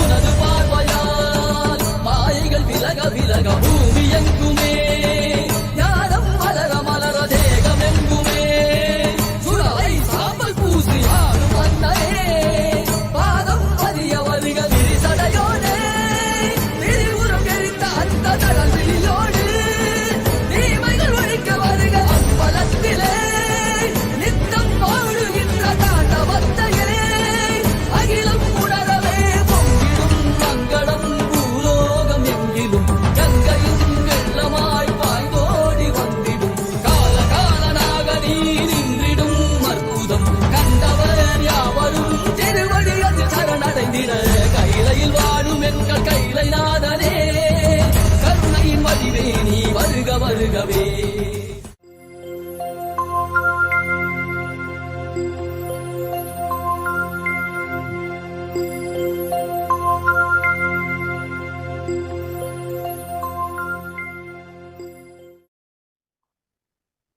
Yes, such a powerful expression, such a powerful expression of Paramashiva himself, manifesting through the Nijavatara Swamiji in Varanasi back in 2015. What we just witnessed, the so powerful darshan, and many such powerful darshan Swamiji has graced the humanity in Varanasi, and so many thousands of lives, like just like how Mama said on the previous sharing. The skull literally brought the boat towards it just to get liberated by Swamiji. So like this, there are so many beings out there in Varanasi just waiting to get liberated through this Kashi Sabhayapita and all the activities that Swamiji has inspired the entire sovereign order to conduct. And today we are going to be having next powerful sharing from a couple who are ordained to be part of the Kashi Sabhayapita and the vision, the grand vision that Swamiji has given for the Kashi Sabhayapita to serve the humanity. So it's my pleasure to welcome Ma and Shri Avimukta to this segment today. And before we begin the sharing, I just would like to share, back in 2015 itself, Mani Ayya, so that was his old name, he was blessed with the spiritual name Avimukta. So as we all know, Varanasi is the Avimukta Kshetra. So and then over down the lane, memory trip down the lane, 2021, he receives the Guruvat that he's here. His purpose of his life is to be part of this greatest revival of Kashi Sabhayapita. So it's such a profound, how Swamiji literally grooms each and every being and takes them, raises them to execute the whole vision and mission of Kailasa. So with no further delay, I would like to really listen from Sri Avimukta. How did it feel for you? Just looking back at all the beautiful memories that Swamiji has given you over the years, training you and grooming you to where you are today. Yeah, Nithyananda, thank you. Nithyananda. Thanks so much, Swamiji. Thanks so much. It's really a very close topic to me, and it's a very exciting one. Thanks for this great opportunity to talk about the name to where I am. So, of course, I got connected to Swamiji through his books and other things. But the important, if I look back, the important touch point I feel is 4 days NSP. The peak of the program is the death initiations. I know the devotees of 2000 to 2010, most of them would have got touched by Swamiji by that death initiation process. So that was, earlier I was too much of a logical person. So, I mean, the book can give you a knowledge and tons of information. But I remember second day Swamiji came and he said, let's go for death initiation, and that's all. That's all. I mean, that 4-5 hours or something was, I never know that it's going to be the completely changing hours of my life. I can add the word like it's beyond experience. I can't describe it, blah, blah, blah, blah. But how that is reflected, that's what matters. And after that, that particular program faced with religious persecution, which was vast in the, in a spiritual thing, and what Swamiji was has to face as Sangha was, it's really it's beyond words. It's so sad part of a black part of Hindu spiritual history. So, but always I'm a little hesitant person to take any decision like that. But the experiences which I got in that particular program made me to stand up. I know very well it's not my usual me, it's my being me. And that's a turning point, like how flower as a seed, it becomes a tree. That seed of that experience slowly flowered, and I could able to stand up and say, that's enough. And that's a really start changing phase of me. Then I never missed any of the program of Swamiji, and not even a single day has left, listening a satsang, reading Swamiji's book or being part of Sangha. From that event onwards, Swamiji become absolutely a part of me, in all breath of me. So that experience, the death experience, was one of the starting point, I can say. Then when this naming ceremony used to happen, like, the spiritual name, we have to get it. So the name when he gave Sri Nithyananda, normally when Swamiji is in Kala Bhairava Samadhi, Bhava Samadhi, he gives the name relevant to, all Kasi and all things, that's the way. You're just telling Jnanatma once, hey, Jnanatma, I've seen, whenever Kala Bhairava comes, he always give name. He's very close to few names and he gives always names like that. So in Sangha, you can find only a few people with this Kala Bhairava name, that's what. So he was just telling like how this name came, and he called and explained it also, like how, and what is the meaning of one. For see how Shiva has done it. I mean, today Kashi stands. One is it's beyond time. We all know Kashi is standing for all 4 yugas. Very few places has that kind of a significance. It's all yugas, Treta yugas. You have a references of Varanasi in all the yugas, and till even the medieval history. You take anything, Kashi has a reference. So I think what you're sharing is so powerful, Aya. Like Kashi being standing the test of time, like it's there for all 4 yugas, and Swamiji explaining that significance and giving you that name, and then giving you the vision that, okay, you are going to be part of this Kashi Satangavita revival. It is so beautiful how Swamiji grooms each and every being. So what we have as Kailasa is completely out of Swamiji's hard work and his extreme compassion for the humanity. No matter who they are, what they are doing, what they have done in the past, Swamiji holds that extreme possibility for each and every being, grooms them, and ensures that they are achieving their purpose of life. And to do that, Swamiji goes through anything and ensures that the being is actually getting fulfilled. And Also would like to see all the viewers, if you are part of any of this inner awakenings from Varanasi, you can post your timeless memory with Swamiji, with incarnation in Varanasi, and also anything that you know about Kashi, please feel free to post them in the group, MPSN group, that's actually getting projected in the chat. Yes, I am. So coming back to your journey with Swamiji, from receiving the spiritual name and then becoming an Adinavasi, deciding that, okay, yes, this is what you want to do in your life. How did that shift happen, and what made you to experience that shift? Yeah. So after this name, the real breakthrough, I'll say, it happened in Varanasi, is an inner awakening. Few of the inner awakening, I was a volunteer, and so I just wanted to take a couple of incidents to share. Like once I said, like, it's beyond time. So one of the inner awakening, what Swamiji, as usual trip, he picked up all the participants in the boat. We went to, Ganga, and from Ganga, we used to see that Manikarnika Ghat. So, so it was around, morning around 10 o'clock, the boat left, and I was in one of the boat as a volunteer managing all the logistics of the participant. So then we parked. We got a very nice parking before Manikarnika Ghat, and we were monitoring it.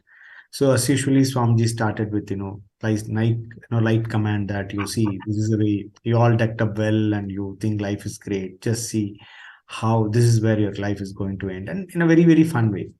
Understand all the big truth. Big, you call it as Mahavakya, Aptavakya of Upanishad or something. He put it in a very simplest form, in a light mode, and slow and steadily, the whole, master was exactly 8 months around in India. So it was around, 50 plus Celsius, and we are watching burning bodies. None of us never felt that heat, and slowly we start losing the conscious of time.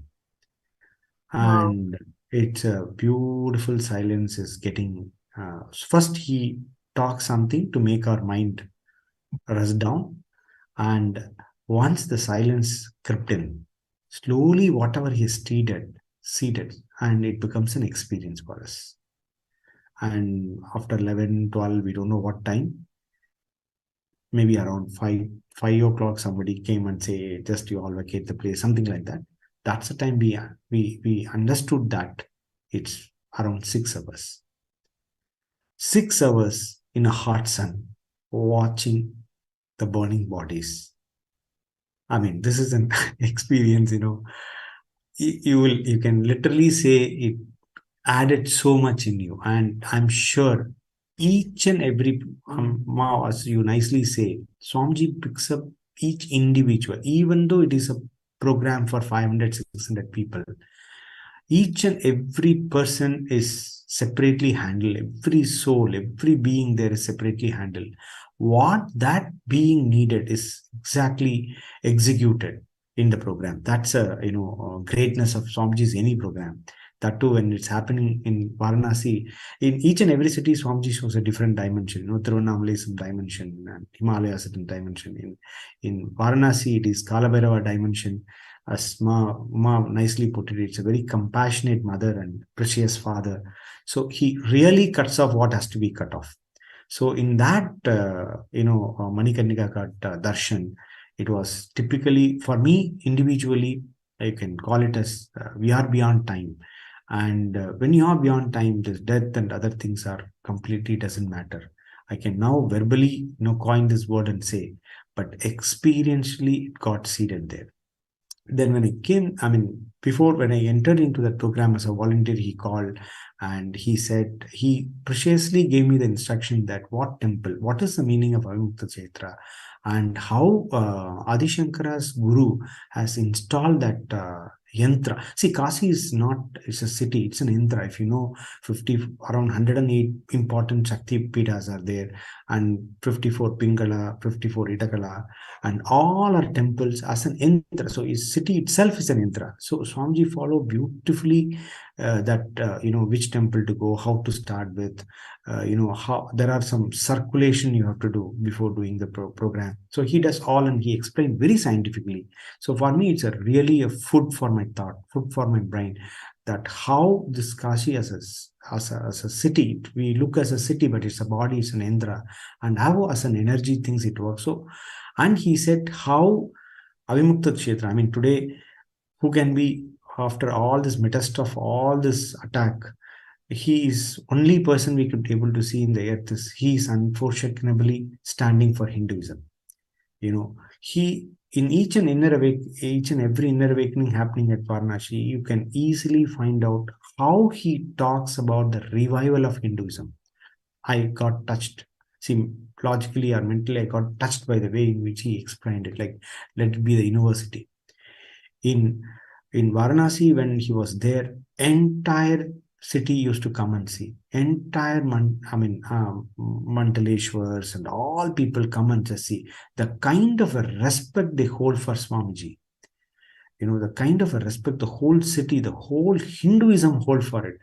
Undoubtedly, you can say he is there to revive all the sampradayas for Hinduism. So that was a second closing point, and that is a time the third eye awakening was happening. That was individually something amazing. So this one is this Manikarnika Ghat experience. The second experience, okay, first day we understand about theoretically what is death and other thing. The second day when we are there, the trauma was happened, the earthquake was happened. So whole city was in 6.5 hectare scale.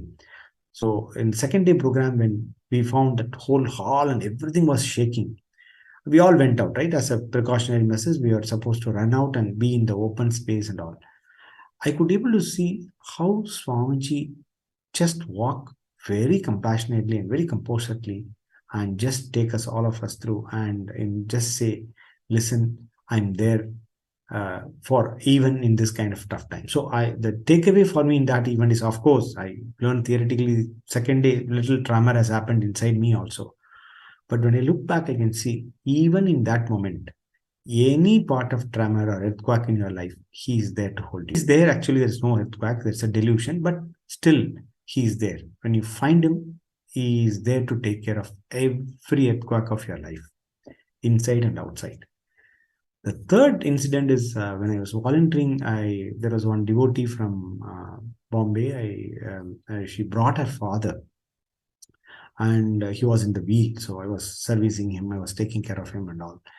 And he liberated, he got liberation when he was in Varanasi itself, with the few initiations and few days of Swamiji attending a program. The kind of liberation that older man got, and how it healed their entire family, I could able to watch it very closely. And what Swamiji talking about, a graceful exit, that is going to be the greatest gift for humanity from Swamiji. And of course, he is there to revive all 10,000 sampradayas. All is going to happen. So if you ask me to pick up something, the graceful exit is going to be the key thing. What Swamiji, I mean, we've listened how Swamiji is bringing back life, how Swamiji is doing graceful exit. So many stories we can tell.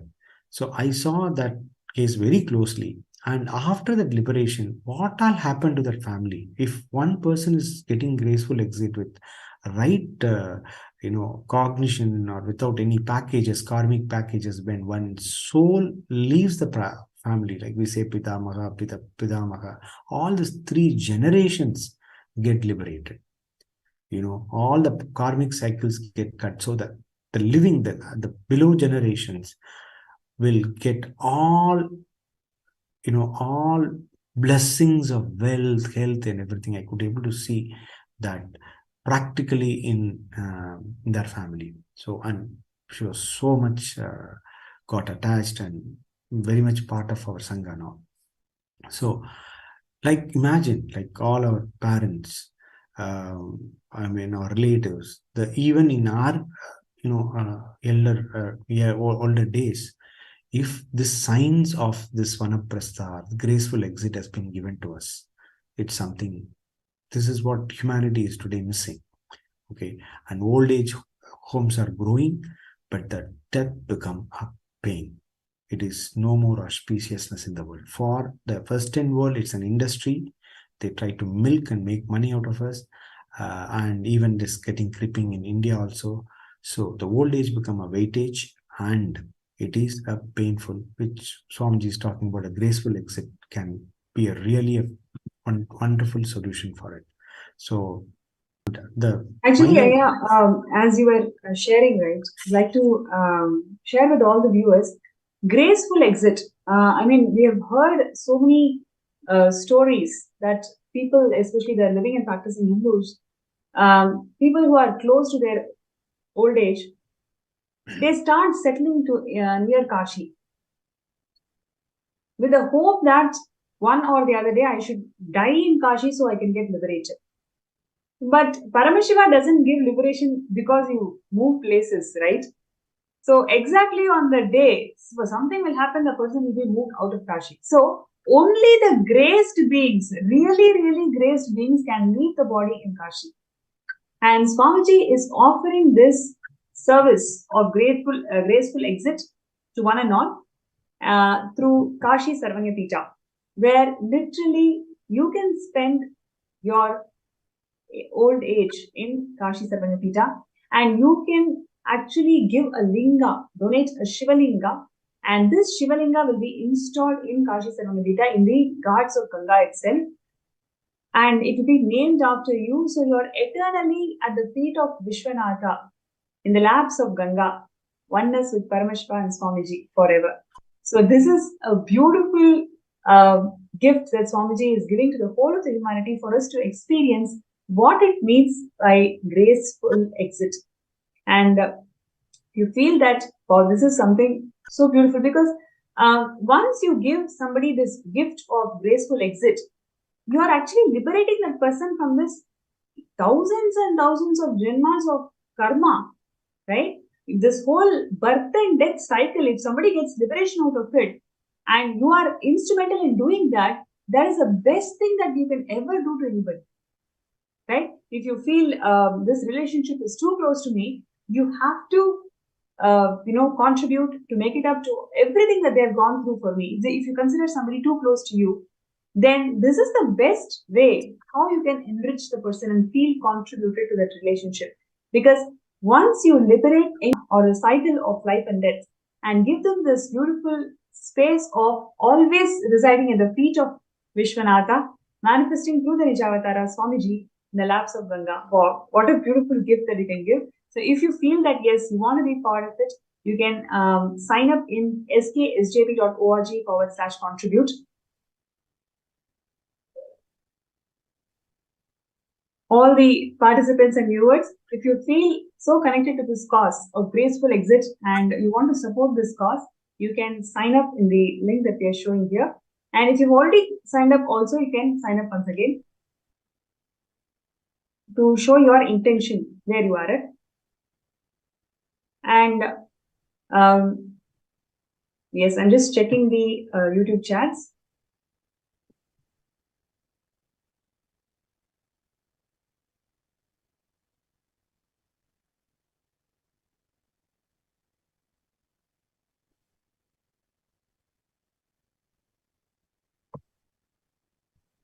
Yes, so many of you are listening to this sharings and feeling so happy. Thank you so much for your participation. And we have many more powerful sharings. Just listening to these words, you just feel that liberated and have everything in life, nothing more to achieve, nothing more to look forward to. That is a space that keeps us all. The moment we start talking about Swamiji and Varanasi and all the miracles that Swamiji has done. Abhinavta, I would like to ask you now, Swamiji has given so many visions, right? Like how the Kashi Sarvanyapita is going to serve the humanity, whether it is in terms of universities or, Jnanalayas or all the other intellectual work of Hinduism, how Swamiji wants to build through Kashi Sarvanyapita. Would you like to share with all of us? Yes. So, as we all know that all sampradayas, around 10,000 plus sampradayas of Hinduism is is still live, and it's all available in Kashi. You know that you can say it's a religious capital or knowledge capital of Hinduism. So there is so one is Swamiji wanted to revive all the sampradayas. Second, so how it can be revived? So this the owners of this all, or rather the executor of this all sampradayas, are as a Mantaleshwar. So if it is taking a sannyas sampradaya, or you take any other specific sect, all are so reviving this existing organizations and Mandaleshwar. This will really get boost. This will get into the next next breakthrough. So this is one action, and Swamiji is already a part of many Mandaleshwar there. You all know that. So already the revival is happening on that front. Number one. Number two is the universities. Today, you all know, I'm sure most of you might be knowing about it. We are having one of the biggest online library, and we are one of the very big online universities also. So anything on Hinduism, we have few 10,000 hours of content, and the classes and the materials we have is something momentous. So on Nithyananda Hindu University carries Jnanalaya part. It has a library in it, and Swamiji still being part in many Mandaleshwar, trying to revive all this kind of this thing. The graceful part, Ma, when you were saying like Vanaprastha and this graceful exit, every viewers, any of your parents, or any of your even for yourself or something, at least the best gift, as you all Ma was saying, the best gift you can give it to a known person. Because when I was doing volunteering, I could able to see has given a complete consolation to their family. It was a amazing scene. We all know Tarpana, these and that. But when Swamiji get into one being life, and when he is liberating, it's a thing we should not miss it for yourself, your family, or anybody. So that is one of the biggest contribution. We should not miss a living avatar. We are with living avatar. That is the one we should not miss. And when you see the picture, this is one of the scene to be seen when Swamiji gave an initiation to sannyas. He immediately announced, and lot of sannyasis, Brahmacharis, jump into Ganga, and they were all sitting and taking the sannyas initiation. Was amazing stuff. And all the pictures what you are seeing is bringing me back the beautiful memories of Varanasi. Vision is for energy is good. So in my personal life, what happened?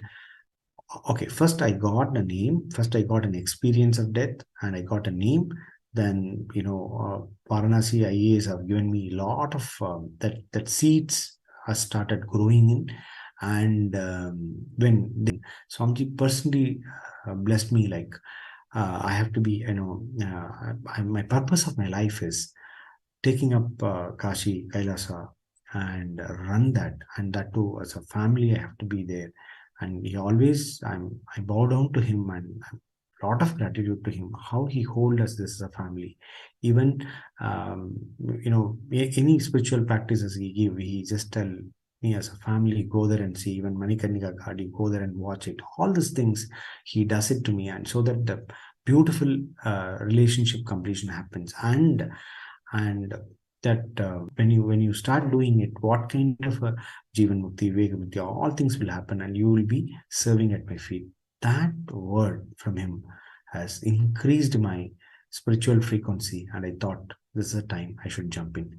And not only giving a vision, making a person preparing for it is very important, and he does it so precisely. And in all ways, he see to that, preparing a person. I mean, he's giving training last couple of years. I sit with him, and with his guidances, we are getting prepared for running this kind of vision. So Swamiji, for me, he is a form of this revival mission. He's here to revive the entire Hinduism, and I'm really, really great to be part of And once again, I don't know how many times, how many ways I can just thank him. Being part in this whole mission itself is a greatest gift I can think of in my life. So I'm in an incubation of training with them. So that's the way I can conclude. So much thanks. Thank you, Swamiji. That's such a beautiful sharing, what you had shared with all of us. You can see literally how Swamiji handholds each being to this path, and the grand vision that Swamiji has got for Kashi Sarangapita is truly empowering and enriching. So I request all the viewers out there, you can show your support, you can show your intention to be part of revival of these ancient enlightenment ecosystems by signing up yourself as skshjp.org/contribute. And you may also show your support. What do you all feel just listening to these amazing sharings of Swamiji being in Kashi and how he has revived this ancient enlightenment ecosystem by making Hindus realize the real purpose of life, right? By giving these experiences, whether it is a 4-day NSP program or a inner awakening, where Swamiji initiates all of us into death, or the project of graceful exit, that is something which we cannot even comprehend. So every single initiative that Swamiji has done towards this Kashi Sarangapita revival is something extraordinary. So all we can do is feel, experience, and support this initiative by being part of Sarangapita. And next we also have Ma Avimuktananda, and today being the Kalyana Sundara Murthi Bhava Samadhi Darshan, where we are all going to experience the complete feeling in the oneness, completion in oneness in the relationships. Today being the wedding anniversary, we would like to really wish you all and wish you both. And wanted to hear from Avimukta, how do you feel being part of the ecosystem? Did you ever imagine in your life that you're going to take up this huge work of being part of Kashi Sarangapita revival, and how Swamiji has taken you from where you are to where you are today? Sorry, we are not able to hear you, Ma. Thank you. Thank you, Ma. Thank you, Swamiji, for giving this opportunity to express what I feel about the whole thing. It's such a wonderful journey, actually. I really never imagined that I would be here and I would be doing these things. I remember when Sri Mukta was volunteering in Varanasi, we were called, we just joined him during the last few days. And Swamiji was so compassionate. We were not even a volunteer actually in the program, me and my son. When the program was happening, he just called us inside and, he made us a part of the initiations. So he was like, so compassionate. It was an inner awakening program where outsiders were not allowed. But he was so compassionate. He just called us inside and he gave us the initiations also. So that is the deep compassion of Swamiji. And he also told Sri Mukta that as a family, you go and sit at Manikarnika Ghat for some time. So together, all three of us, me, my son, Gangadhara, who is now a part of the temple, he's heading the temple now. He's been a Gurukul student for the last 9 years, and now he's managing the temple. So Swamiji has brought him up, and all three of us, we went and sat and spent some time at Manikarnika Ghat. So that experience, of watching the bodies burning, actually, it was a different experience. Actually, there was no fear or no kind of there was no emotion. Actually, I would say we were sitting there for hours together, just watching.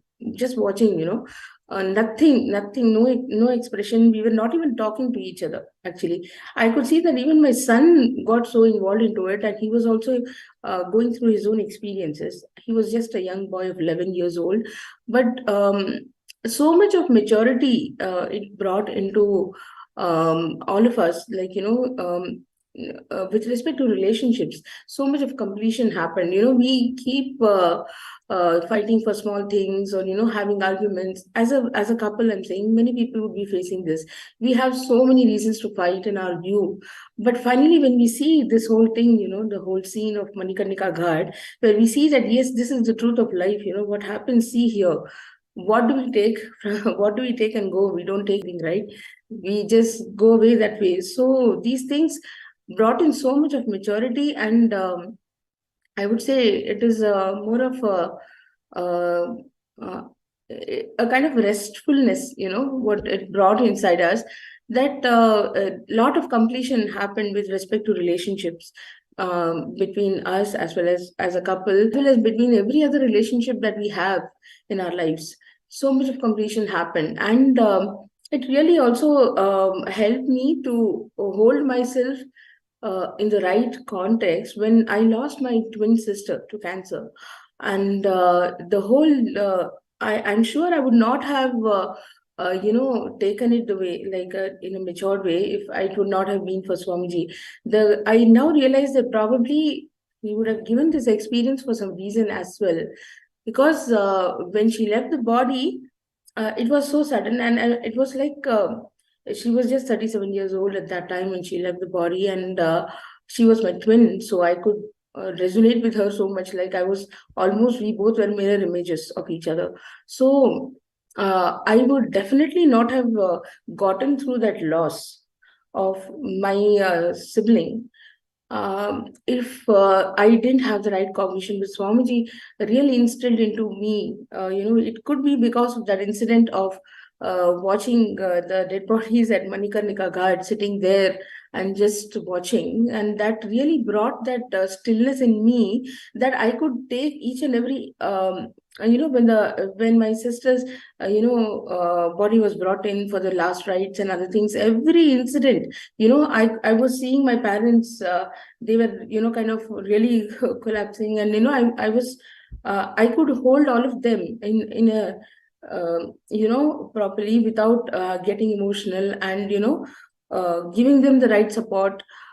Being in that space of Paramashanta, I would say that yes, with high maturity, I could see that I was handling it maturely, rather than just sitting and crying, or creating a scene or something. But it was only because of Swamiji, I think, that I could handle it that way.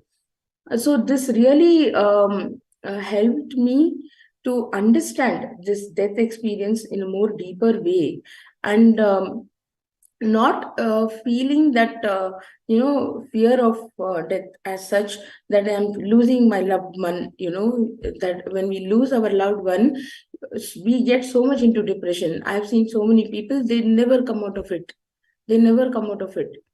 But this experience really gave me that cognition that no, Swamiji has liberated her, and it is not the end.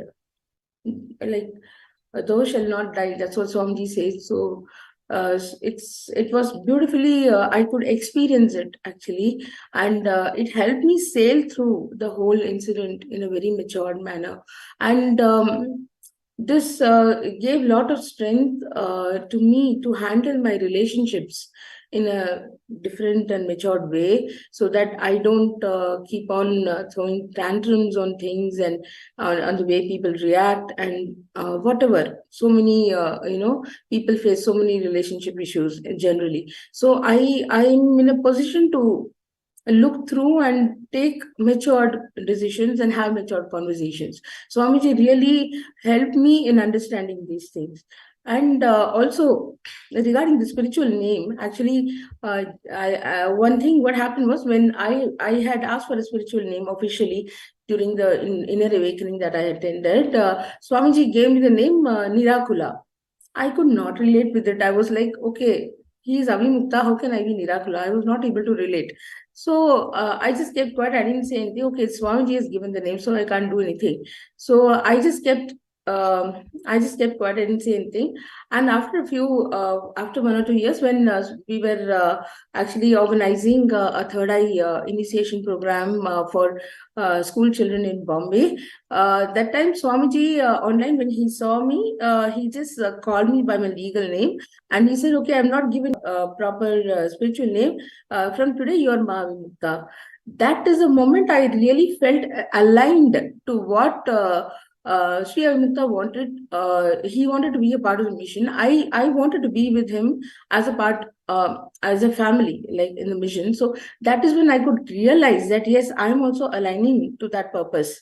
And this name itself aligned me too much to the whole thing. Like, it was really a breakthrough for me, because I could relate myself that yes, I am in with him in this journey.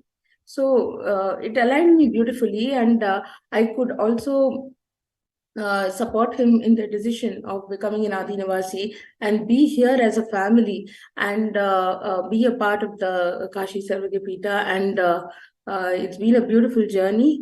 And the amount of training and the kind of training that we're getting, all this is aligning us beautifully. And we really thank Swamiji for giving us this training and making us a part of his family. So thank you so much. That's all I want to share. Thank you.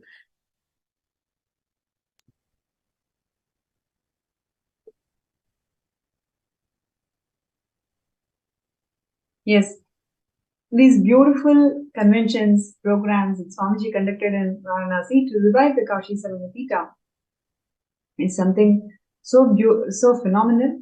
And all the sharings so far we have heard only reminds us of Swamiji's extreme love and compassion for the humanity to revive these ancient kingdoms, and empowering the humanity to find solutions through Hinduism. And here is the opportunity for all of us to contribute towards this revival of ancient Hindu kingdoms. You can contribute by signing up at sksjp.org/contribute. So this is something which we can do right away. And you have any questions or anything to share, you can post it in the YouTube chat, and we will right away read your comments and connect and ask the questions from Avimukta Ayya and Mama. Yes. And now, before we go to the next segment, we will have one more segment, one more small video clip showing Swamiji and Varanasi and all the revival that Swamiji has done in Kashi Sarvadyapita.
So all the participants here, whoever is listening to this beautiful segment today, I'm going to share with all of you once again all the various contributions that Swamiji has done towards this Kashi Sagamapita. Kashi, the Avimukta Kshetra, stands for liberation. And Swamiji has granted this liberation as Paramashiva himself by various programs in Sagamapita in Varanasi. And thousands of people have experienced extraordinary miracles by being part of these initiatives. Number two, Swamiji has offered this service called Graceful Exit, where anybody you feel, you want to give them a gift, present them with something very special to them, you can really do it by being part of the Graceful Exit. So what happens in Graceful Exit is, on the name of you or your family members, a Shivalinga will be dedicated and that will be installed on the hearts of Ganga itself. And Swamiji is energizing the Shivalingas and granting you the boon of liberation to every person who enrolls for it. And it's such a amazing gift that Swamiji is giving to all of the humanity. So this is number two. And number three is Swamiji is introducing various other kriyas, nitya kriyas and programs called Kaya Kalpa, where they go beyond their age and experience liberation. So all of these initiatives is only to empower and revive the whole of the Sanatana Hindu Dharma. And one of the largest vision that Swamiji has for Kashi Sagamapita is establishing the world's largest university. How it used to be earlier, the same world's largest university, Swamiji establishing in Kashi Sagamapita. Now, why you need a Hindu university? Why it is something to you? Please understand, there used to be 100 million source scriptures, and Hinduism is a pantheon of religions. Out of 100 million source scriptures, what we have in hand is only 10 million source scriptures. And each of these source scriptures has a specific method, specific technique to make itself available, relatable to the whole of the humanity. By having solutions for all the problems that we ever face in life, our Vedas and Agamas has got the solutions for you. So now, for out of 10 million source scriptures that we have in our hand, only 10% of it is in our hands, and rest of the 90% is in the hands of the commercialists who patent the Hindu technology and make money. That's right. That's exactly what is happening to Hinduism today. So the whole effort that's being done by Swamiji in reviving the Kashi Sagamapita is something extraordinary, and no human being can miss this opportunity, because Paramashiva himself has landed in this planet Earth as an Nijavatara to liberate one and all. So I once again announce all the participants to sign up in the link that is being shown, your interest to be part of Sagamapita.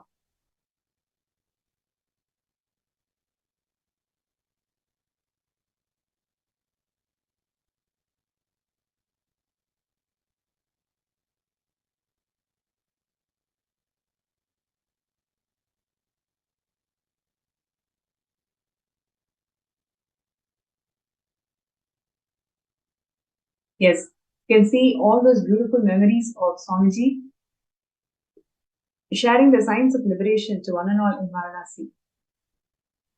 So I once again repeat that everybody has to be part of this mission. And to execute this vision that Swamiji has got for library, out of 100 million scriptures, we have only 10 million. Only 1% is what is there in our hands.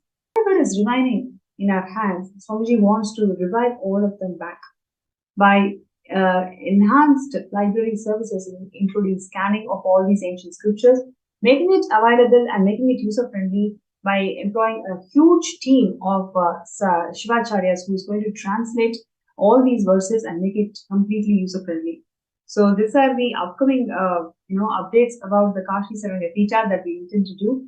And everybody, just wherever you are today, you make that sankalpa. Yes, we want to take this jump and make it happen. When you decide and do it, you will see how the whole system and the cosmos comes in line, and it is already only. Right? So Yes, I'm just going to give a few more minutes for all the participants to sign up, and then we will continue the segment. It's going to be one more interesting round of third eye scanning for all the people who want third eye scanning. We'll be doing it shortly now. And before that, I just wanted to all the viewers and participants today, whatever you feel as an obstacle, it is simply an obstacle. When you fill the intention, you are showing the cosmos that you are really serious about it. And just your decision will make you to manifest the reality the way you want. So thank you all for all the participants. And in the next segment, we will be having a third eye scanning. There are several people out there who you feel that, yes, I want to change, I want to rebuild myself, but something happens, a trigger that will actually make you lose the whole focus, makes you lose the whole thought. So now we will see how Swamiji has empowered the whole humanity by providing liberating cognitions to all the problems. Every single problem Swamiji has given liberating cognitions. And now we will see a small clip more on Swamiji and Varanasi, and before we go to the next segment.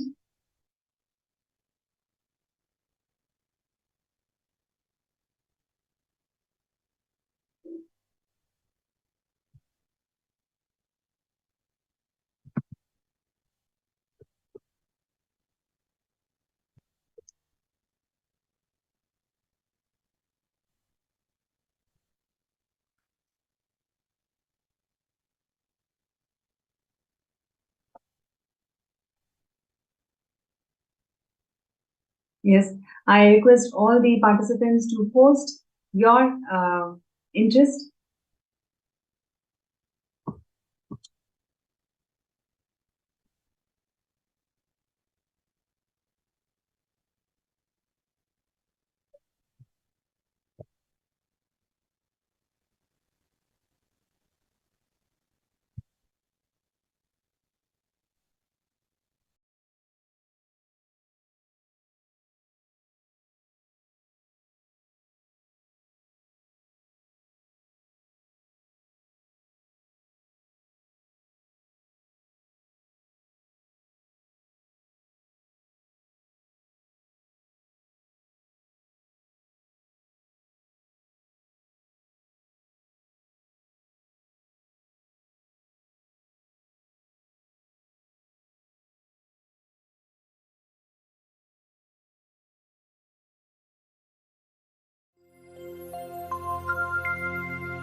हर हर गंगे हर हर गंगे हर हर गंगे हर हर गंगे गंगा आयाम हे नटराजा हे नित्यानंदा हर हर हर हर गंगे हे नित्यानंदा हर हर हर हर गंगे हे नटराजा हे नित्यानंदा हर हर हर हर गंगे हे नटराजा हे नित्यानंदा हर हर हर हर गंगे हर हर गंगे हर हर गंगे हर हर गंगे हर हर गंगे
शिव शङ्कर शिव शङ्कर शङ्कर नित्या शङ्करा शिव शङ्कर शिव शङ्कर शङ्कर नित्या शङ्करा शिव शङ्कर शिव शङ्कर शङ्कर नित्या शङ्करा शिव शङ्कर शिव शङ्कर शङ्कर नित्या शङ्करा शिव शङ्कर शिव शङ्कर शङ्कर नित्या शङ्करा शिव शङ्कर शिव शङ्कर शङ्कर नित्या शङ्करा शिव शङ्कर शिव शङ्कर शङ्कर नित्या शङ्करा शिव शङ्कर शिव शङ्कर शङ्कर नित्या हर हर गंगे हर हर गंगे हर हर गंगे हर हर गंगे हर हर गंगे हर हर Gange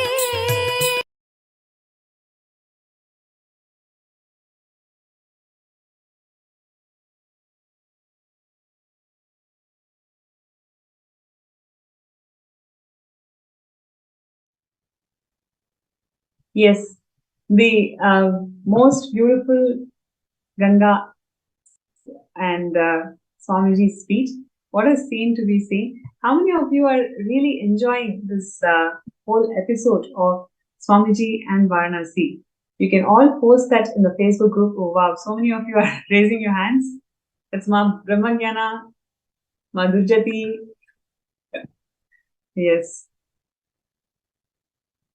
Bhupendra. Very good, Aya. Bhupendra ji. Anybody else? And we have Ma Nithyananda. Great. Right. So all of you can actually post your feedback and how are you enjoying this whole segment in the Facebook group. And you have the QR code that is already being projected in the screen. So you can scan the QR code and it will be directed directly to the Facebook group. And you can post your comments and feedback. Okay, and now in this segment, we're going to see, okay, so far we have seen this extraordinary revival, what Swamiji has done towards Sarvanyapita, Kashi Sarvanyapita, and that very grand vision of reviving all these scriptures. Please understand, 100 million scriptures are there, 90 million scriptures is destroyed. What we have is only 10 million, and even in the 10 million, only 1 million is in the hands of people who wants to revive Hinduism. Only 1 million scriptures we have out of 100 million scriptures that used to be there. What Swamiji wants to do is he is going to initiate people into Akashic reading who can access the cosmic records, who can directly access the cosmic archives and start expressing these lost scriptures.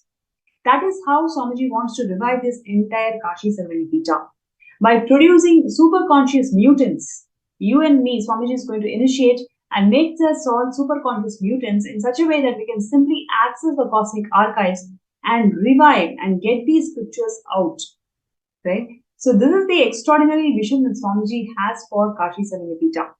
So whoever is feeling that yes, this is something which you really feel you want to do it, please understand things that we are currently doing in our lives. But what really going to fulfill us, what is going to really make us meaningful, make our lives meaningful is a contribution, something like this, right? So when Swamiji is saying he's going to produce the superconscious mutants who can access and deliver these sciences to the whole of the world because of one single fact that Hinduism is a one-stop solution for all the problems that the current day modern society is facing. Whether it is health problems, education, social justice, jurisprudence, whatever may be the problem or the impact of the problem that it has on the society, Hinduism has a one-stop solution. It is really the one-stop solution that humanity can ever think about. And Swamiji is reviving the whole Kailasa to make it more user-friendly, make it more available for the whole humanity. So we have a beautiful plan for the next generation. And you deciding to be part of the Sarvanyapita, it will simply raise your consciousness to Paramashivam and be the channel where he can express. So whatever is stopping you from becoming Sarvanyapita, you may be having an intention, but for some reason you're not able to manifest wealth. You may be having the intention, but for some reason you're not able to get over your insecurity. Whatever position you are in, you can actually sign up and start your journey. You can once again restart your journey. And now being the Uttarayana, it's a beautiful day for you to decide to rebuild your future. So I request all the participants to scan the QR code and take a look at the form, and you can fill your questions. You can fill your blessings requests, whatever you want to fill, you can do it. And from there, we can start the journey of being part of Kailasa's ecosystems.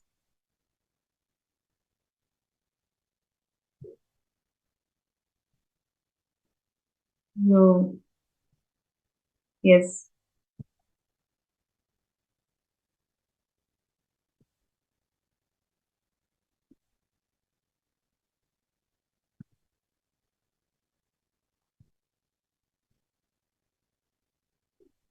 You can see here Ma Devi Karani saying that gratitude to the beautiful cognitions. I'm a great possibility. I can feel relationships and appreciate manifest within me. When I carry the right space, acceptance and love becomes a natural way of life. Completion is a blessing. Thank you, Bhagavan and Sangha. Beautiful Ma. Thank you so much. Requesting all the participants to scan the QR code that is being projected below, and you can share your interest. You can share your interest to be scanned. So I'm going to scan you and then share with you what is actually stopping you for you to manifest the reality of Sarvanyapita.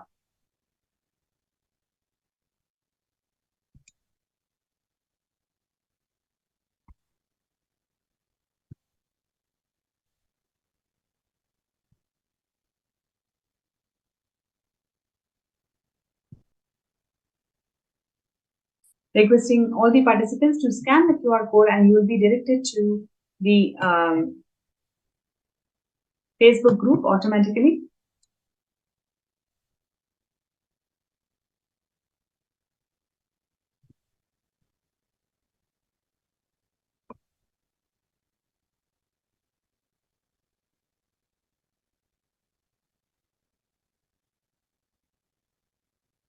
So if you would like to get scanned, you can post that in the group and we will immediately work on you.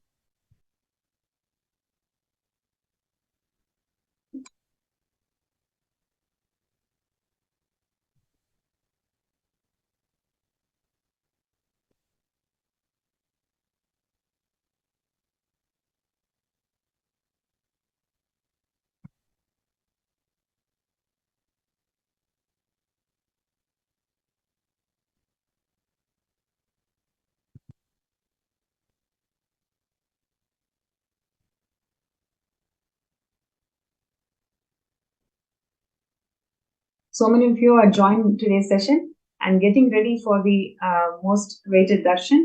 So before we go to the Darshan segment, we'd like to do a third eye scan to all of you, whoever is interested in making this signing up for Sarvanyapita.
Yes. So, have a post from Ma Jarandhara Sthitananda for manifesting SJP. Right. So, I'm going to scan Ma Nithya Jarandhara Sthitananda. And Ma Jarandhara Sthitananda, we can communicate. As I'm scanning, you can start writing, you can start typing whatever you are able to connect, whatever you are able to relate. So today we will be having a breakthrough in the way you are approaching SJP and in the way you're going to manifest SJP, right? So let us take that sankalpa and please sit straight. Please close your eyes and connect with Swamiji. Let us chant the Mahavakya.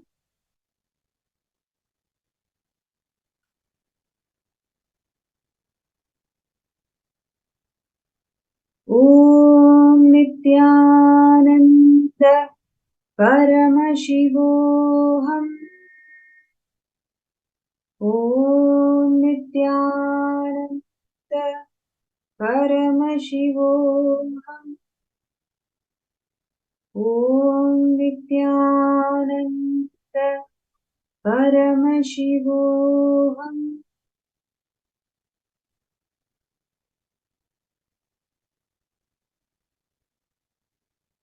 Yes.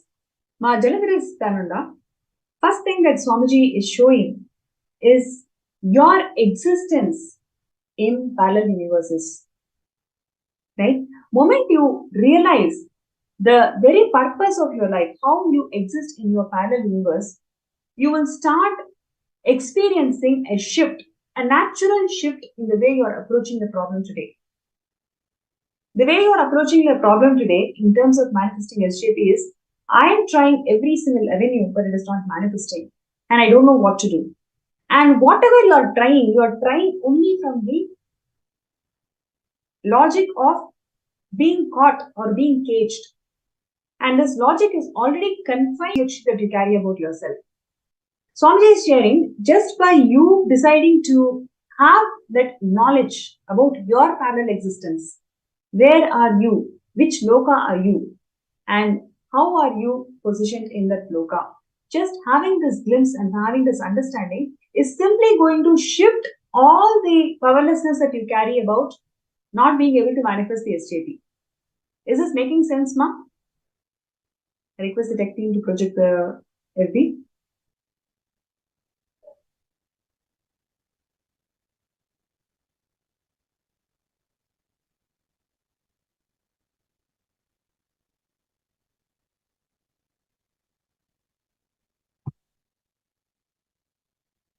Yes, maybe check the FB. Ma Jarandhara Sthitananda, is that making sense to you?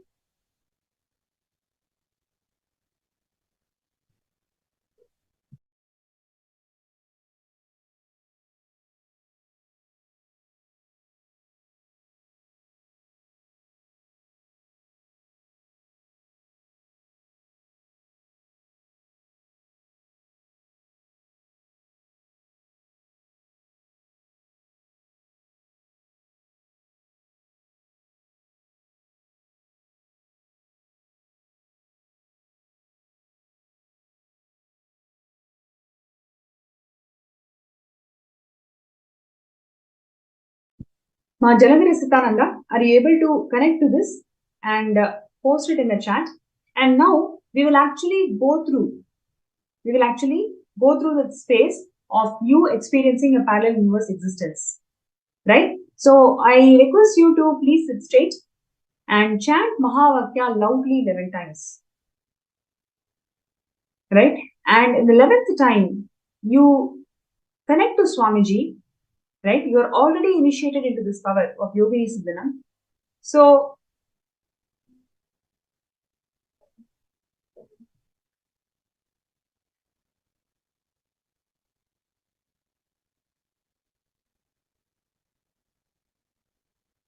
you can connect your parallel existence, and just by having that very glimpse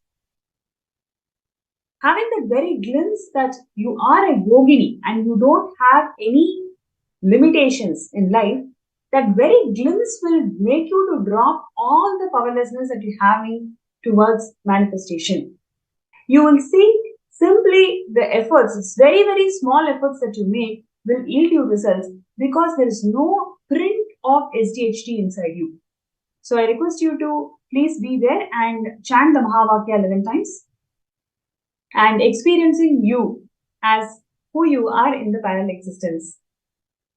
And now we will go to Ma Yogananda Swarupani, Vamadeva Shivashakti. She's sharing that in terms of SJP, I would like to know what is the fear I seem to be having to manifest the next steps and why so much struggle to be there at the moment. Thank you, Ma Nithyananda. Great. So I'm going to scan you and I request you to please be seated with your head, neck and spine in the straight line. And let us chant the Mahavakya. Om Nithyananda Paramashivam. Om Nithyananda Paramashivam. Om Nithyananda Paramashivam.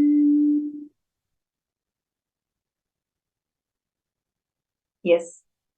Ma Yogananda Swarupini, what Swamiji is showing is your ideas and cognitions you carry about your mother, that she will not give you what you want. Are you deciding today to burn that pattern ferociously? That is the question I want to pose you today. Yes, you have completed this particular thing multiple times and it did not leave you. I'm able to see that. But I'm asking you a question. Are you ready to burn it ferociously today?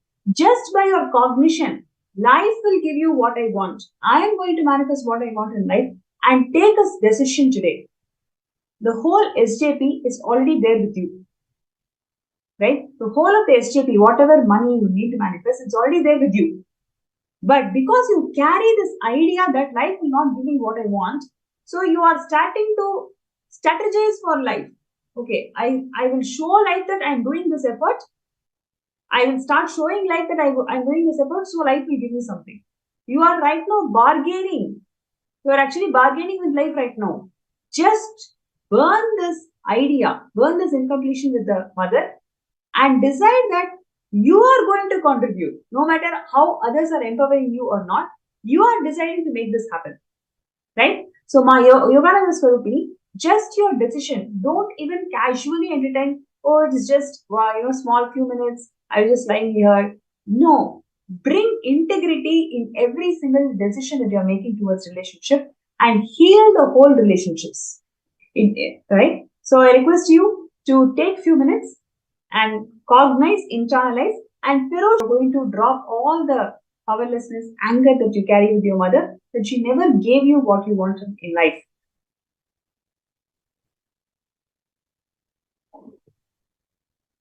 So I'm going to scan the next person.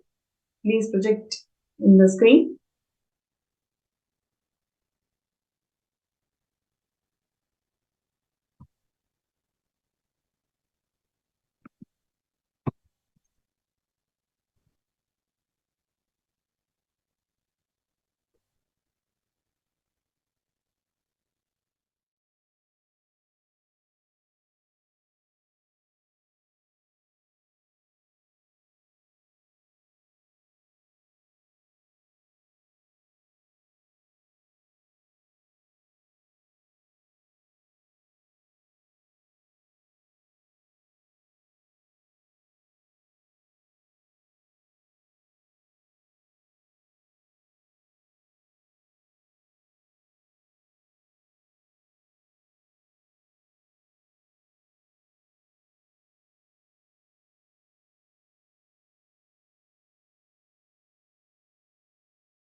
Yes.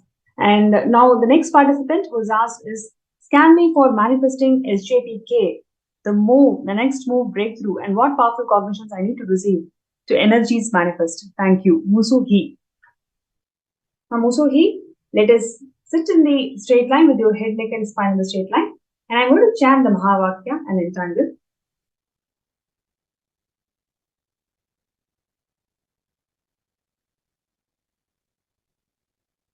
Om Nithyananda Paramashivoham. Om Nithyananda Paramashivoham. Om Nithyananda Paramashivoham.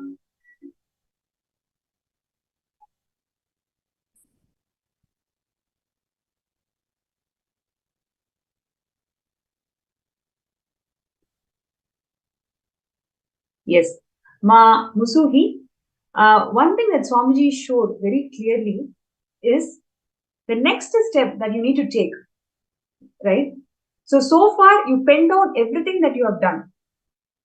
I think you have taken steps around 5 to 6 things that you're constantly working on. So you penned down all of that. Okay. Now you will see, you just need to start enriching 21 people for yoga session. Chinese Sangha will be conducting yoga session every week. So you can start enriching 21 people for the yoga session. As soon as you manifest this 21st person, you will see a new avenue will start opening up for you towards SJP. Right? So you just need to do it intensely. Next 2 days, 2 to 3 days you take. Within 3 days, manifest 21 people for the yoga session. And you will see, you will be able to move this obstacle that is there for you to manifest SJPK. Many times Swamiji has always shared, and that is how he moves in life. When some project is getting stuck, he immediately takes up some 10-15 projects at the same time. And when these things are getting moved, suddenly the obstacle which is stopping the project, that will also is getting moves. So for you, just decide to enrich 21 people for yoga session in next 3 days. And you will see the obstacles that is there for manifesting the SJP will get moved by Swamiji's blessings. Cognition, you had asked. Powerful cognition that you need to manifest is, life is out there to give you what you want, right? Life has no hypocrisy. Whatever you want, life is exactly granted. So next we will go to one more person who has posted for scanning.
Okay. The next person who I'm going to scan is Ma Hiranmayi.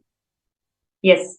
Ma Hiranmayi, I'm going to scan you. So now I request you to please be seated with your head, neck, and spine in the straight line, and let's chant the Mahavakya together. Om Nithyananda Paramashivoham. Om Nithyananda Paramashivoham. Om Nithyananda Paramashivoham.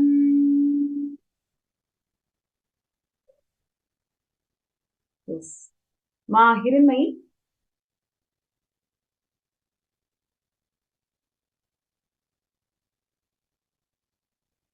One thing that Swamiji is showing me very clearly is, You used to exist, you used to live with Swamiji in Dwapara Yuga, and you were serving the avatar, and for some reason, for some delusion that you carried about him, made you to distance yourself from him. Just that distance, just that you experiencing that distance, literally made you a rock. Literally, that made you a rock. If you intensely connect with Swamiji's third eye now, you can start experiencing that feeling of rock within you. In your anahata, you can actually experiencing that heaviness of a rock. It is nothing but your delusion deciding to distance from Bhagavan. Now, just make this as your very mission. Becoming Sarvanya Pita Yajaman is you experiencing that oneness with him, right? You experiencing that oneness with him. Now take responsibility to make that vision happen. Nothing is impossible in life. You just need to decide, yes, this is something which I want to manifest. With Swamiji's grace and blessings, you'll be able to simply manifest it. So I request you to kindly take a few minutes and do this exercise. Right.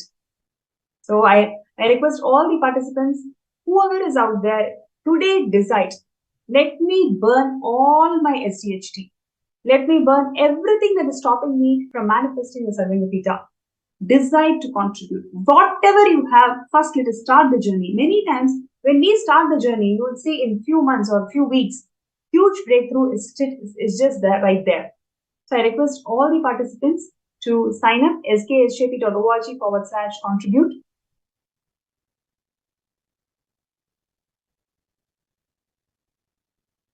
Yes.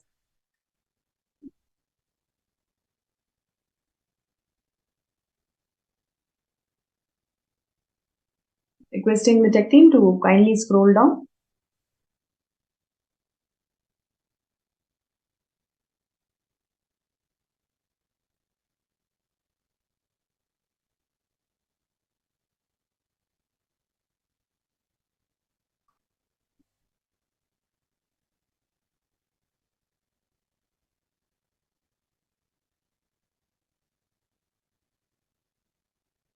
Yes, the next person who is requested a scan is Malala Taksha, Nithyananda. So let us chant the Mahavakya together and I'll scan you.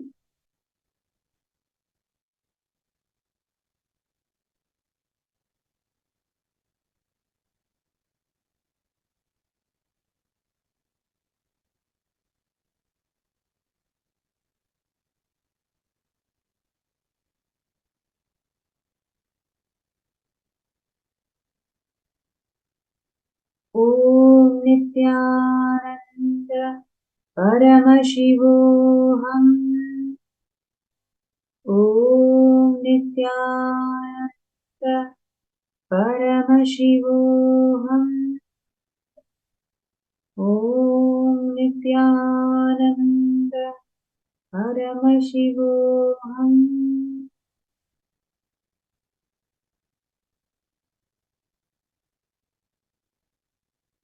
Yes.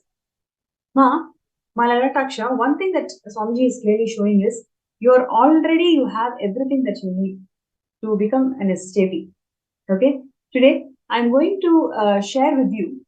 Have you heard of Naga sadhus who protected Hinduism for Kashi Sarvanya Pita? When the attackers, anti-Hindu elements, attacked the Naga sadhus, about 10,800 people left their body.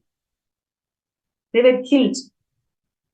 But 5 sadhus, just with their extreme tyaga, they were able to revive. They were able to give this Vishwanatha to the whole world. Moment you start dropping insecurities, self-centered insecurities, you will see there exists no obstacle in the first place. You can simply do it even now if you want it.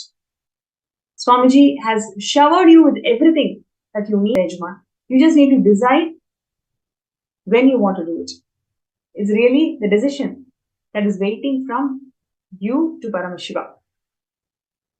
Right? So this is for Manalataksha. Anybody else? Yeah. There is nobody, then we can proceed to the next part of the segment, which is Darshan preparation, the most awaited moment of the day. I request all the participants to come down and settle down. We will be having the Darshan shortly.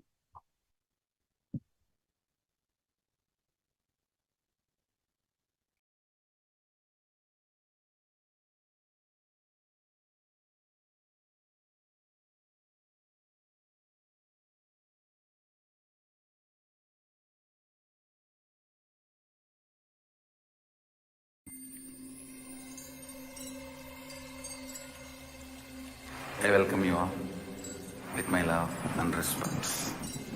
Let you all open all your three eyes.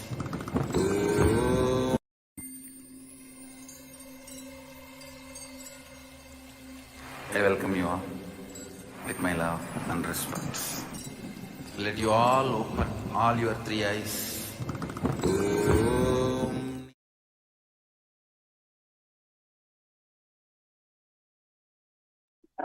Nithyananda, we heard such beautiful experiences. It was such an exciting session, seeing those videos of Swami's and listening to the beautiful experiences, the miracles, how Swamiji literally brought back life into a person, and the amazing transformations that people have experienced. You received the scannings also to the third eye.